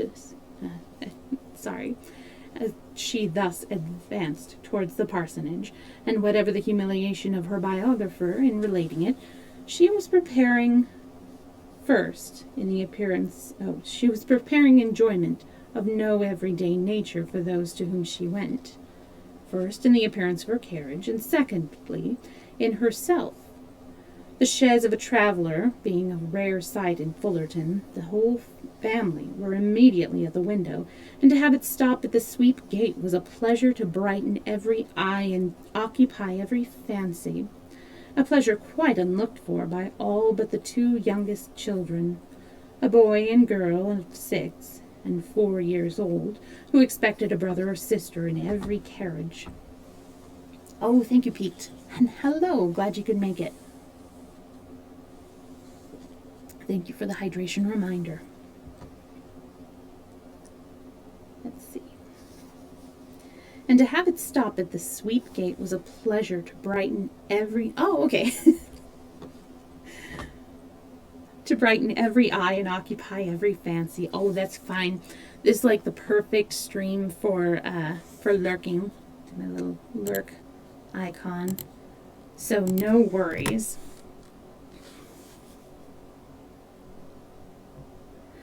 A pleasure quite looked for by all of the 2 youngest children, a boy and a girl of 6 and 4 years old, who expected a brother or sister in every carriage. Happy the glance that first distinguished Catherine. Happy the voice that proclaimed the discovery. but whether such happiness were the lawful property of George or Harriet could never be exactly understood. Her father, mother, Sarah, George, and Harriet all assembled at the door to welcome her with the affectionate eagerness was a sight to awaken the best feelings of Catherine's heart, and in the embrace of each as she stepped from the carriage, she found herself soothed beyond anything that she had believed possible. So surrounded, so caressed, she was even happy. In the joyfulness of family love, everything for a short time was subdued, and the pleasure of seeing her, leaving them at first little leisure from calm curiosity, they were all seated round the tea table, which Mrs. Morland had hurried for the comfort of the poor traveller, whose pale and jaded looks soon caught her notice, before any inquiry so direct as to demand a positive answer was addressed to her. Reluctantly, and with much hesitation, did she then begin what might perhaps at the end of half an hour be termed by the courtesy of her hearers an explanation. But scarcely within that time could they at all discover the cause or collect the particulars of her sudden return. They were far from being an irritable race, far from any quickness in catching, or bitterness in resenting affronts. But here, when the whole was unfolded, was an insult not to be overlooked, nor for the first half hour to be easily pardoned. Without suffering any romantic alarm in the consideration of their daughter's long and lonely journey, Mr. and Mrs. Morland could not but feel that it might have been productive of much unpleasantness to her, that it was what they could never have voluntarily suffered, and that in forcing her on such a measure, General Tilney had acted neither honorably nor feelingly, neither as a gentleman nor as a parent. Why had he done it? What could have provoked him to such a breach of hospitality, and so suddenly turned all his partial regard for their daughter into actual ill will, was a matter which they were at least as far from divining as Catherine herself. But it did not oppress them by means so long, and after a due course of useless conjecture that it was a strange business, and that it must be a very strange man, grew enough for all their indignation and wonder. "Oh, hey, Bafiki, enjoy your lurk, and don't work too hard." Lucera indeed still indulged in the sweets of incomprehensibility, exclaiming and conjecturing with youthful ardor, "My dear, you give yourself a great deal of needless trouble," said her mother at last. "Depend on it, it is something not at all worth understanding." "I can allow for this wishing Catherine away, when he recollected this engagement," said Sarah, "but why not do it civilly?" "I am sorry for the young people," returned Mrs. Morland. "They must have a sad time of it, but as for anything else, it is no matter now. Catherine is safe at home, and our comfort does not depend upon General Tilney." Catherine sighed. "Well," continued her philosophical mother, "I'm glad I did not know of your journey at the time. But now it is all over, perhaps there is no great harm done. It is always good for young people to be put upon exerting themselves, and you know, my dear Catherine, you always were a sad little shatter-brained creature, but now you must have been forced to have your wits about you, with so much changing of chaises and so forth, and I hope it will appear that you have not left anything behind you in any of the pockets." Catherine hoped so too, and tried to feel an interest in her own amendment, but her spirits were quite worn down, and it was silent and alone, becoming soon only her only wish. She readily agreed to her mother's next counsel of going early to bed. Her parents, seeing nothing in her ill looks and agitation but the natural consequence of mortified feelings, and of the unusual exertions and fatigue of such a journey, parted from her without any doubt of their being soon slept away. And though when they all met the next morning her recovery was not equal to their hopes, they were still perfectly unsuspicious of there being any deeper evil. They never once thought of her heart, which, for the parents of a young lady of 17, just returned from her first excursion from home, was odd enough. As soon as breakfast was over, she sat down to fulfill her promise to Miss Tilney, whose trust in the effect of time and distance on her friend's disposition was already justified, for already did Catherine reproach herself with having parted from Eleanor coldly, with having never enough valued her merits of kindness, and never enough commiserated her for what she had been yesterday left to endure.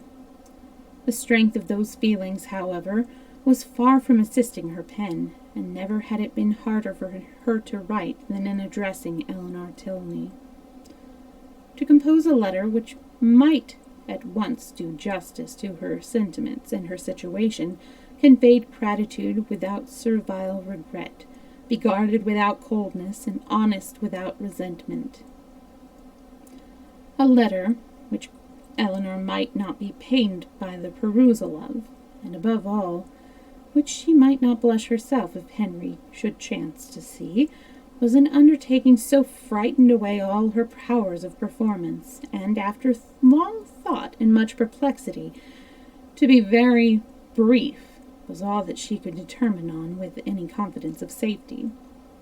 The money, therefore, which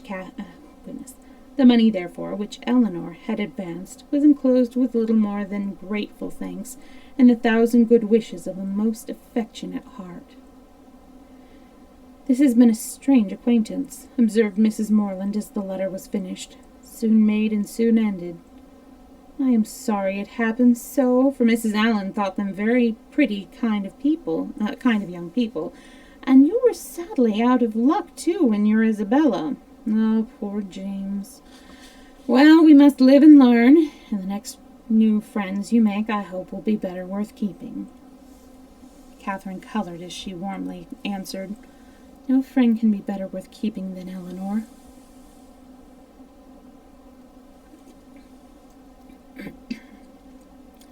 "If so, my dear, I dare say you will meet again some time or other. Do not be uneasy.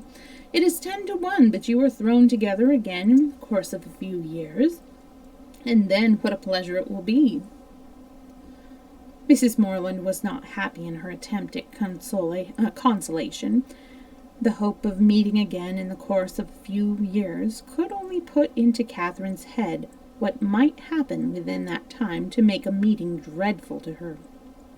She could never forget Henry Tilney, or think of him with less tenderness than she did at that moment, but he might forget her, and in that case to meet.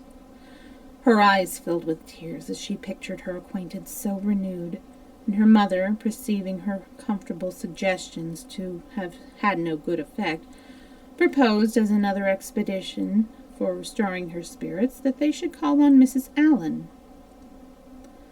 The two houses were only a quarter of a mile apart, and as they walked, Mrs. Morland quickly dispatched all that she felt on the score of James' disappointment. "We're sorry for him," said she, "but otherwise there is no harm done in the match going off, for it could not be a desirable thing to have him engaged to a girl whom we had not the smallest acquaintance with, and who was so entirely without fortune, and now, after such behavior, we cannot think at all well of her. Just at present it comes hard to poor James, but it will not last forever, and I dare say he will be a discreeter man in all his life for the foolishness of his first choice."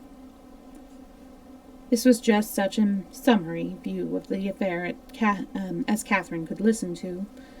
Another sentence might have endangered her complacence, and made her reply less rational, for soon were all her thinking powers swallowed up in the reflection of her own change of feelings and spirits since last she had trodden that well-known road. It was not 3 months ago since, wild with joyful expectation, she had there run backwards and forwards some 10 miles a day, with a heart light, gay, and independent, looking forward to pleasures untasted and unalloyed, and free from the apprehensions of evil as from the knowledge of it. 3 months ago, had seen her all this, and now how altered a being did she return. She was received by the Allens with all the kindness which her unlooked-for appearance, acting on a steady affection, would naturally call forth, and great was their surprise and warm their displeasure on hearing how she had been treated, though Mrs. Morland's account of it was no inflated representation, no studied appeal to their passions. "Catherine took us quite by surprise yesterday evening," said she. "She travelled all by the way post by herself, and knew nothing of coming till Saturday night, for General Tilney, from some odd fancy or other, all of a sudden grew tired of having her there, and almost turned her out of the house. Very unfriendly, certainly, and he must be a very odd man. But we are so glad to have her amongst us again. It is a great comfort to find that she is not a poor helpless creature, but can shift very well for herself."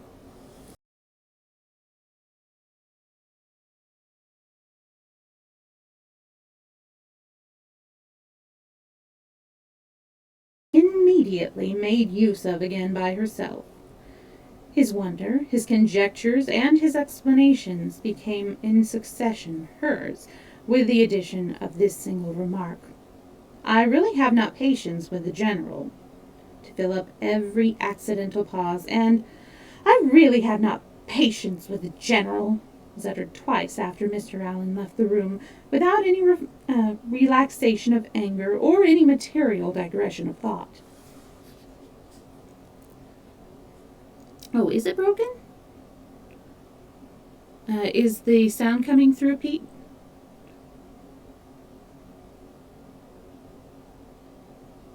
When did it stop? Or is it because of the echoiness in the audio? It does that sometimes. Oh no! Yeah, I've been having a lot of dropped frames. I think it's because I've been running RuneScape a lot.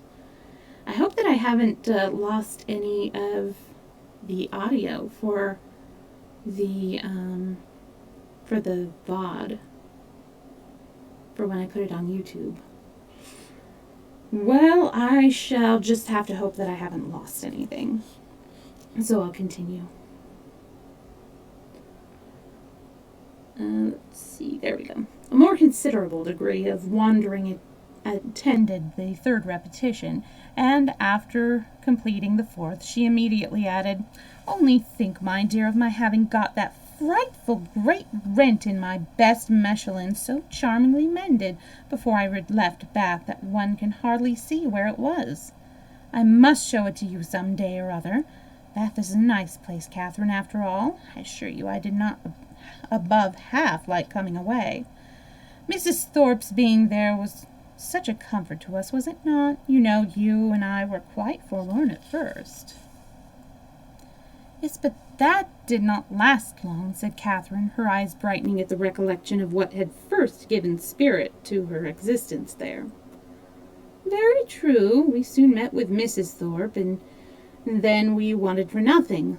My dear, do not you think these silk gloves wear very well? I put them on new the first time of our going to the lower rooms, you know, and I have worn them a great deal since. Do you remember that evening?" "Do I? Oh, perfectly. It was very agreeable, was not it? Mr. Tilney drank tea with us, and I always thought him a great addition. He is so very agreeable. I have a notion you danced with him, but am not quite sure. I remember I had my favorite gown on." Catherine could not answer, and after a short trial of other subjects, Mrs. Allen again returned to, "I really have not patience with the General. Such an agreeable, worthy man was as he seemed to be. I do not suppose, Mrs. Morland, you ever saw a better bred man in your life. His lodgings were taken the very day after he left them, Catherine. But no wonder, Milsom Street, you know." "Oh, no. Hang on a second. Did it come back? I'm glad the sound is fine, at least. That's the important thing for the story time. So, I wonder what we're gonna do. But we're getting near the end. We have like a chapter and a half left. Actually, it's how many pages? Yeah, it's a lot of dropped frames, so I don't know. Let me, I'm going to close this other thing that I have up and see if that helps. Come on. Yeah. Alright, let's try this. I've closed another thing that I had going. So here's hoping that helps more. Now let me find... there we go. As they walked home again, Mrs. Morland endeavored to express on her daughter's mind the happiness of having such steady well-wishers as Mr. and Mrs. Allen, and the very little consideration which the neglect or unkindness of slight acquaintance like the Tilneys ought to have with her, while she could preserve the good opinion and affection of her earliest friends. There was a great deal of good sense in all this, but there are some situations of a human mind in which good sense has very little power, and Catherine's feelings contradicted almost every position her mother advanced. It was upon the behavior of their very slight acquaintance at all her present happiness depended, and while Mrs. Morland was successfully confirming her own opinions of the justness of her own representations, Catherine was silently reflecting that now Henry must have arrived at Northanger. Now he must... Oh, good. Now he must have heard of her departure, and now, perhaps, they were all setting off for Hereford. Oh, and that's the end of a chapter.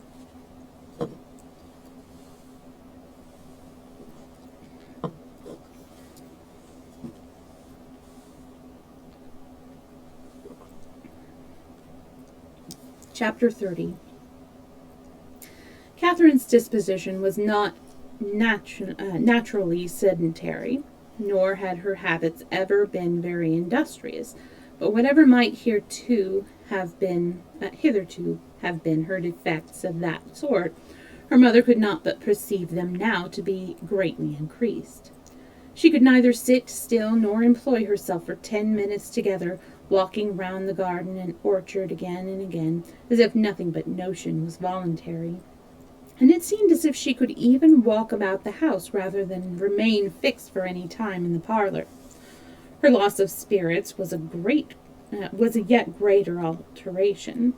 In her rambling and her idleness she might only be a caricature of herself, but in her silence and sadness she was the very reserve of all that she had been before.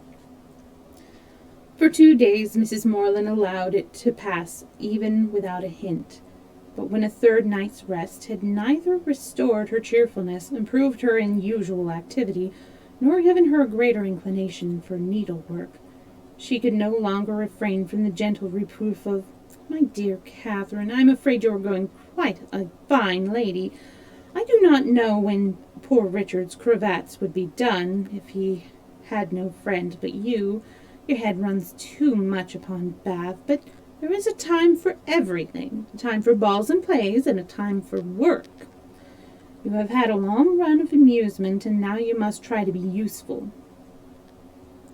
Catherine took up her work directly, saying in a dejected voice that her head did not run upon Bath much. "Then you are fretting about General Tilney, and that is very simple of you, for 10 to 1 whether you ever see him again. You should never fret about trifles." After a short silence, "I hope, my Catherine, you are not getting out of humour with home because it is not so grand as Northanger. That would be turning your visit into an evil indeed. Wherever you are, you should always be contented, but especially at home, because there you must spend the most of your time. I did not quite like at breakfast to hear you talk so much about the French bread at Northanger." "I'm sure I do not care about the bread. It is all the same to me what I ate." There was very clever essay in one of the books upstairs upon much such a subject, about young girls that have been spoilt for home by great acquaintance. The Mirror, I think. I will look it out for you some day or other, because I'm sure it will do you good."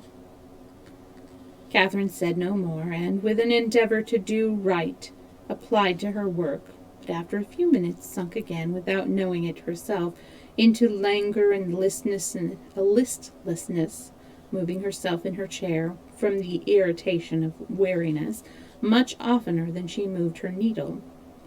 Mrs. Morland watched the progress of her relapse, and seeing in her daughter's absent and dissatisfied look the full proof of that repining spirit to which she had now begun to attribute her want of cheerfulness, hastily left the room to fetch the book in question, anxious to lose no time in attacking so dreadful a malady.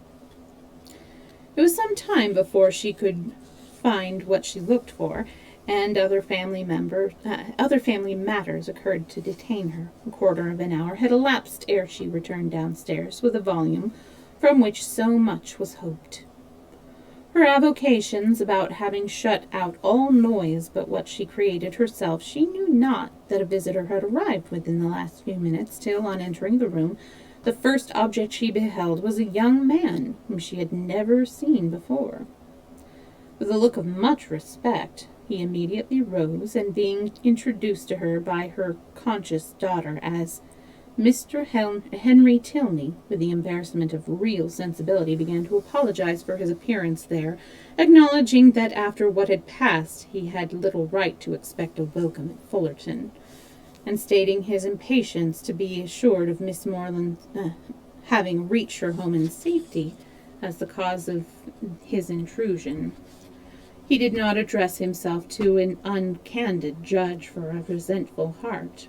Far from comprehending him or his sister in their father's misconduct,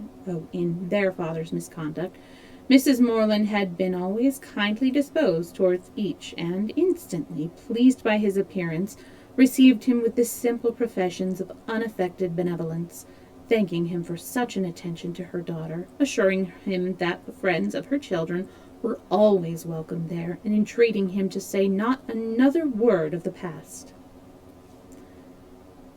He was not ill inclined to obey this request, for, though his heart was greatly relieved by such unlooked-for mildness, it was not just at that moment in his power to say anything to the purpose.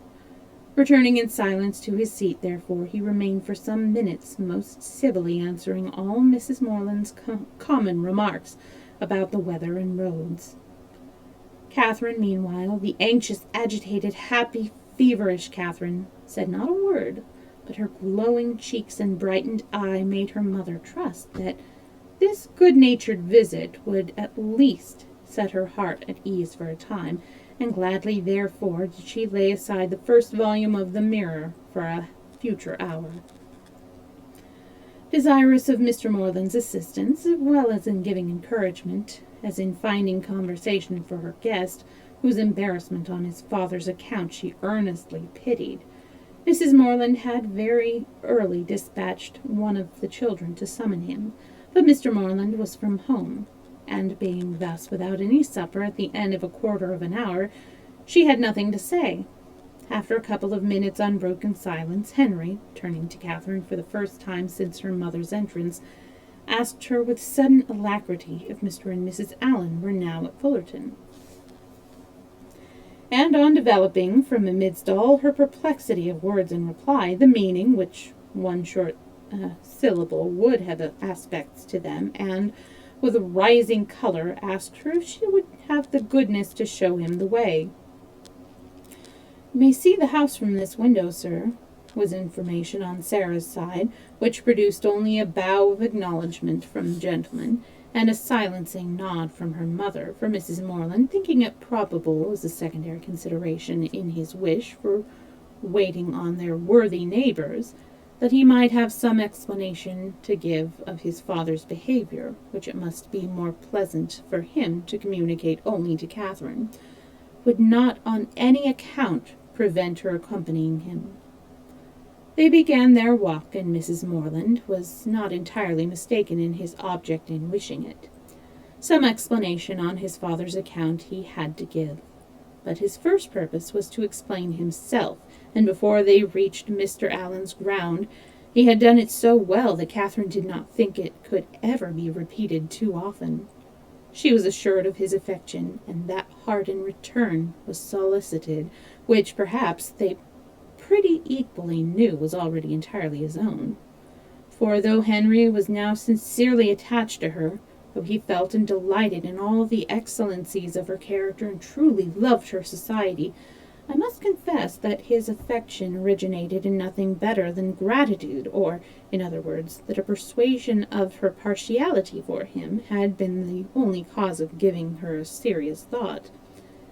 It is a new circumstance in romance, I acknowledge, the dreadfully derogatory of the heroine's dignity. But if it be as new in common life, the credit of a wild imagination will at last be all my own. A very short visit to Mrs. Allen, in which Henry talked at random witut sense or connection, and Catherine, wrapped in the contemplation of her own unutterable happiness, scarcely opened her lips, dismissed them to the ecstasies of another tete-a-tete, and before it was suffered to close, she was enabled to judge how far he was sanctioned by parental authority in his present application. On his return from Woodston 2 days before, he had been met near the Abbey by his impatient father, hastily informed in angry terms of Miss Morland's departure, and ordered to think of her no more. Such was the permission upon which he had now offered her his hand. The affrighted Catherine, amidst all the terrors of expectations as she listened to this account, could not but rejoice in the kind caution with which Henry had saved her from the necessity of a conscientious rejection by engaging her faith before he mentioned the subject. And as he proceeded to give the particulars and explain the motives of his father's conduct, her feelings soon hardened into even a triumphant delight. The general had had nothing to accuse her of, nothing to lay in her charge but her being the involuntary, unconscious object of a deception which his pride could not pardon, and which a better pride would have been ashamed to own. She was guilty only of being less rich than he had supposed her to be. Under a mistaken persuasion of her possession and charms, he had courted her acquaintance in Bath, solicited her company at Northanger, and designed her for his daughter-in-law. On discovering his error, to turn her from the house seemed the best, though to his feelings an inadequate proof of his resentment towards herself and his contempt to her family. John Thorpe had first misled him. The general, perceiving his son one night at the theatre to be paying considerable attention to Miss Morland, had accidentally inquired of Thorpe if he knew more of her than her name. Thorpe, most happy to be on speaking terms with a man of General Tilney's importance, had been joyfully and proudly communicative, and being at that time not only in daily expectation of Morland's engaging Isabella, but likewise pretty well resolved upon marrying Catherine himself, his vanity induced him to represent the family as yet more wealthy than his vanity and avarice had made him believe them. With whomsoever he saw, or was likely to be connected, his own consequence always required that theirs should be great, and as his intimacy with any acquaintance grew, so regularly grew their fortune. The expectations of his friend Morland, therefore, from the first overrated, had ever since his introduction to Isabella been gradually increasing, and by merely adding twice as much for the grandeur of the moment, by doubling what he chose to think the amount of Mr. Morland's preferment, trebling his private fortune, bestowing a rich aunt, and sinking half the children, he was able to represent the whole family to the general in a most respectable light. For Catherine, however, the peculiar object of the general's curiosity and his own speculations he had yet something more in reserve, and the time, hang on a second, and the 10 or 15,000 pounds which her father could give her would be a pretty addition to Mr. Allen's estate. Her intimacy there had made him seriously determine on her being handsomely legacied thereafter, and to speak of her therefore as the almost acknowledged future heiress of Fullerton naturally followed. Upon such intelligence the general had proceeded, for never had it occurred to him to doubt its authority. Thorpe's interest in the family, by his sister's approaching connection with one of its members, and his own views on another, circumstance from which he boasted with almost equal openness, seemed sufficient vouchers for his truth, and to these were added the absolute facts of the Allens being wealthy and childless, of Miss Moreland's being right under their care, and, as soon as his acquaintance allowed him to judge, of their treating her with parental kindness. His resolution was soon formed. Already had he discerned a liking towards Miss Moreland in the countenance of his son, and thankful for Mr. Thorpe's communication, he almost instantly determined to spare no pains in weakening his boasted interest and ruining his dearest hopes. Catherine herself could not be more ignorant at the time of all this than his own children. Henry and Eleanor, perceiving nothing to their situation likely to engage their father's particular respect, had seen with astonishment the suddenness, continuousness, and extent of his attention, and though latterly, from some hints which had accompanied an almost positive command to his son of doing everything in his power to attach her, Henry was convinced to his father, believing it to be an advantageous connection. It was not till the late explanation of Northanger that they had the smallest idea of the false calculations which had hurried him on. That they were false, the general had learnt from the very person who had suggested them, from Thorpe himself, whom he had chanced to meet again in town, and who, under the influence of exactly opposite feelings, irritated by Catherine's refusal, and yet more by the failure of a very recent endeavour to accomplish a reconciliation between Moreland and Isabella, convinced that they were separated forever, and spurning a friendship which could be no longer serviceable, hastened to contradict all that he had said before to the advantage of the Morelands. Confessed himself to have been totally mistaken in his opinion of their circumstances and character, misled by the rhodomontade of his friend to believe his father a man of substance and credit, whereas the transactions of the 2 or 3 last weeks proved him to be neither. For after coming eagerly forward to the first overture of a marriage between the families with the most liberal proposals, he had, on being brought to the point by the shrewdness of the relator, been constrained to acknowledge himself incapable of giving the young people even a decent support. They were, in fact, the necessitous family, numerous too, almost beyond example, by no means respected in their own neighborhood, as he had lately had particular opportunities of discovering, aiming at a style of life which their fortune could not warrant, seeking to better themselves by wealthy connections, a forward-bragging, scheming race. It sounds like he is describing his own family. The terrified general pronounced the name of Allen with an inquiring look, and there, too, Thorpe had learnt his error. The Allens, he believed, had lived near them too long, and he knew the young man on whom the Fullerton estate must devolve. The general needed no more. Enraged with almost everybody in the world but himself, he set out the next day for the Abbey, where his performances have been seen. I leave it to my reader's sagacity to determine how much of all this is it was possible for Henry to communicate at this time to Catherine. How much of it he could have learnt from his father, in what points his own conjectures might assist him, and what portion must yet remain to be told in a letter from James. I have united for their ease what they must divide for mine.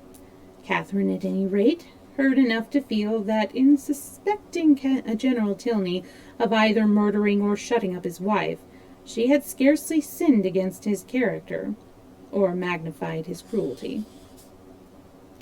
Henry, in having such things to relate of his father, was almost as pitiable as in her first avowal to himself. He blushed for the narrow-minded counsel which he was obliged to expose. The conversation between them at Northanger had been of the most unfriendly kind. Henry's indignation on hearing how Catherine had been treated, on comprehending his father's views, and being ordered to acquiesce in them, had been open and bold.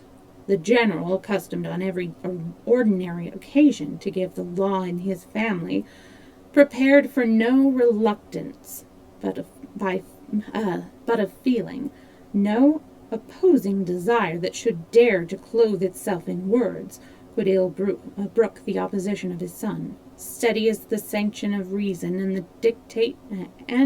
dictate of conscience could make it. But in such a cause his anger, though it must shock, could not intimidate Henry. He was sustained in his purpose by a conviction of its justice.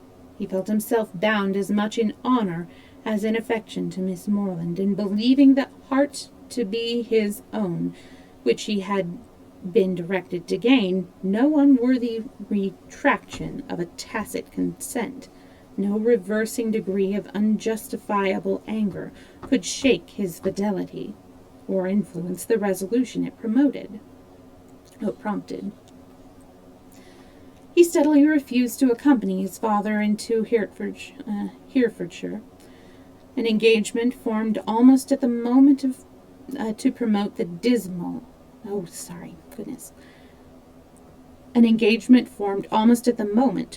dismissal of Catherine, and as steadily declared his intention of offering her his hand. The general was furious in his anger, and they parted in dreadful disagreement. Henry, in an agitation of mind which many solitary hours were required to compose, had returned almost instantly to Woodston, and, on the afternoon of the following day, had begun his journey to Fullerton.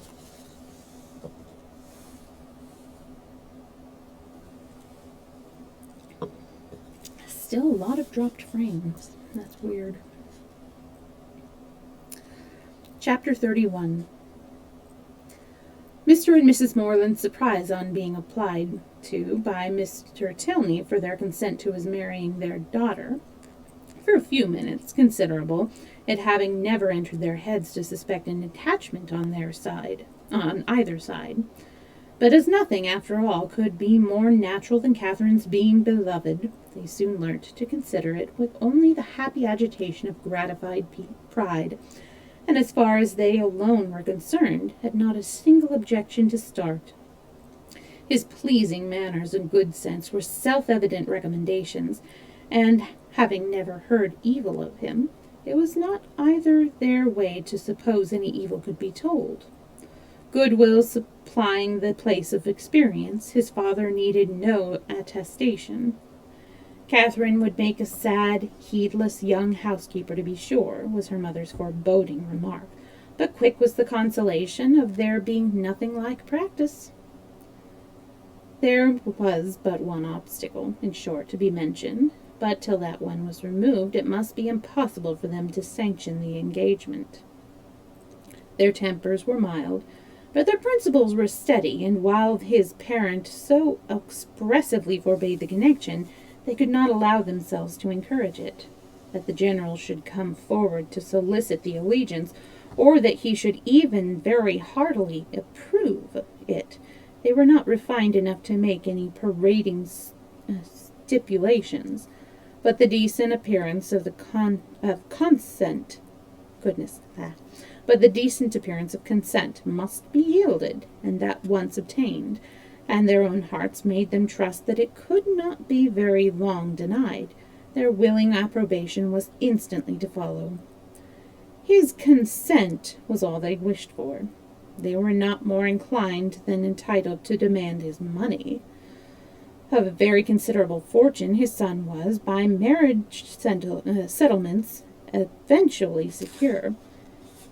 His present income was an income of independence and comfort, and under every pecuniary view it was a match beyond the claims of their daughter. The young people could not be surprised at a decision like this. They felt and they deplored, but they could not resent it, and they parted, endeavoring to hope that such a change in the general, as each believed almost impossible, might speedily take place, to unite them again in the fullness of privileged affection. I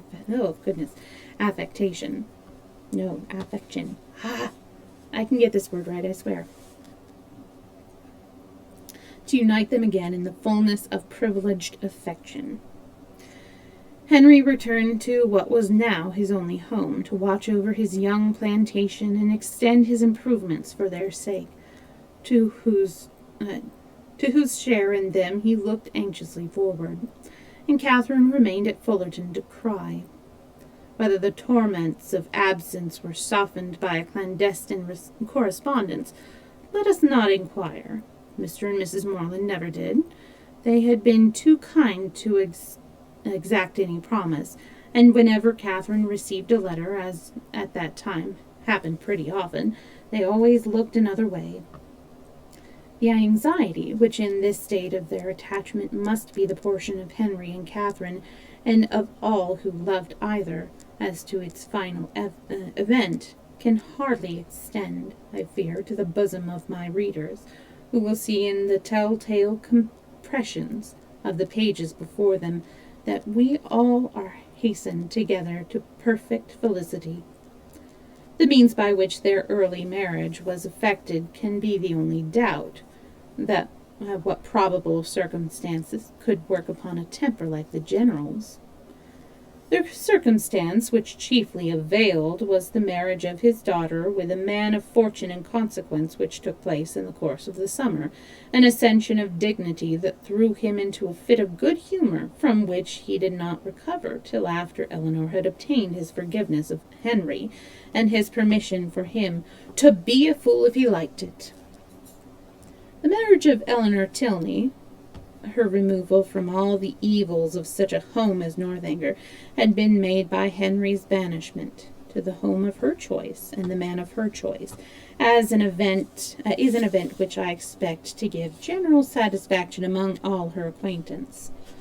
My own joy on the occasion is very sincere. I know no one more entitled by unpretending merit, or better prepared by habitual suffering, to receive and enjoy felicity. Her partiality for this gentleman was not of recent origin, and he had been long withheld only by inferiority of situation from addressing her.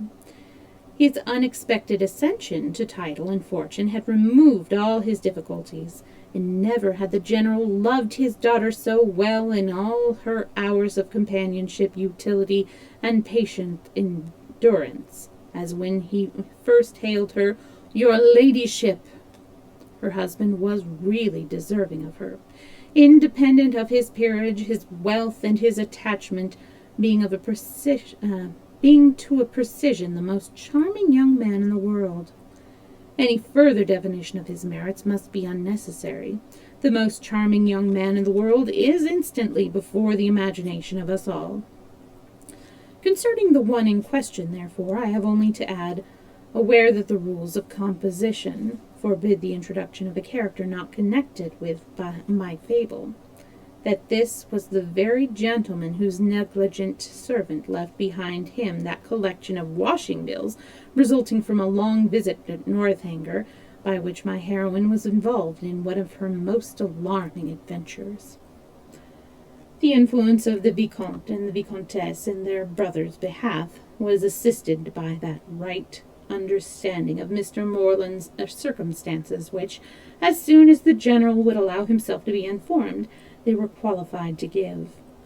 It taught him that he had been scarcely more misled by Thorpe's first boast of the family wealth than by his subsequent malicious overthrow of it, that in no sense of the word were they necessitous or poor, and that Catherine would have £3,000. This was no material or amendment. This was so material an amendment of his late expectations that it greatly contributed to smooth the descent of his pride. And by no means without its effect was the privileged intelligence which he was at some pains to procure. That the Fullerton estate, being entirely at the disposal of his present propriety, was consequently open to every greedy speculation. On the strength of this, the General, soon after Eleanor's marriage, permitted his son to return to Northanger, and thence made him the bearer of his consent. Very courteously worded a page full of empty professionals to Mr. Morland. The event which it authorized soon followed. Henry and Catherine were married, the bells rang, and everybody smiled. And as this took place within a 12-month from the first day of their meeting, it will not appear, after all the dreadful delays occasioned by the General's cruelty, that they were essentially hurt by it. To begin perfect happiness at the respective ages of 26 and 18 is to do pretty well, and professing myself, moreover, convinced that the General's unjust interference, so far from being really injurious to their felicity, was perhaps rather conducive to it, by improving their knowledge of each other and adding strength to their attachment. I leave it to be settled, by whomsoever it may concern, whether the tendency of this work be altogether to recommend parental tyranny or reward filial disobedience.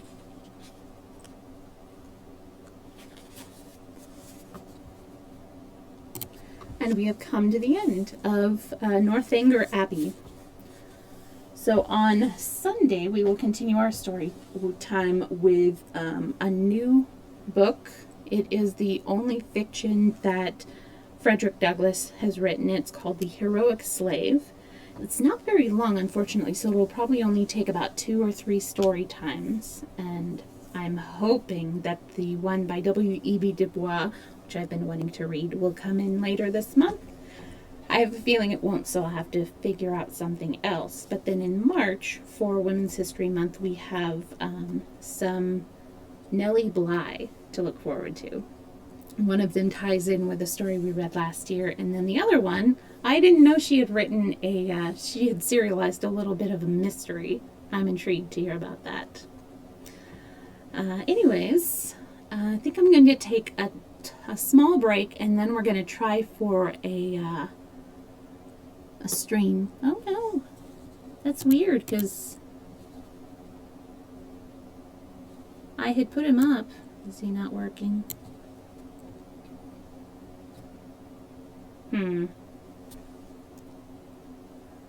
Yeah, I had made him appear, so I don't know. Maybe I won't be able to do a RuneScape stream, so I might just go ahead and raid somebody, I guess. The internets are not being happy to me, or my computer's not being happy to me, so let's take a look at who's streaming right now. And if you have any requests or suggestions, please let me know.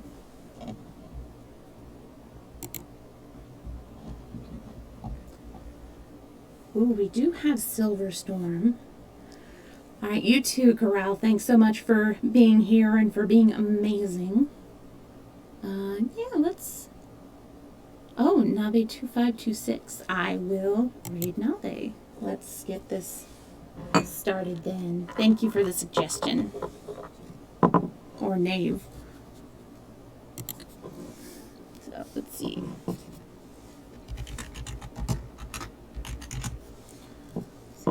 2526.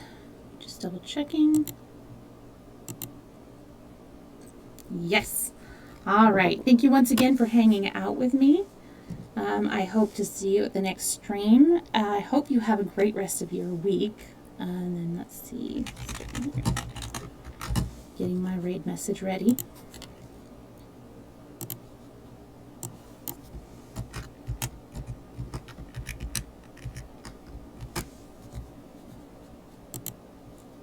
All right. Have a good one, you guys. Bye.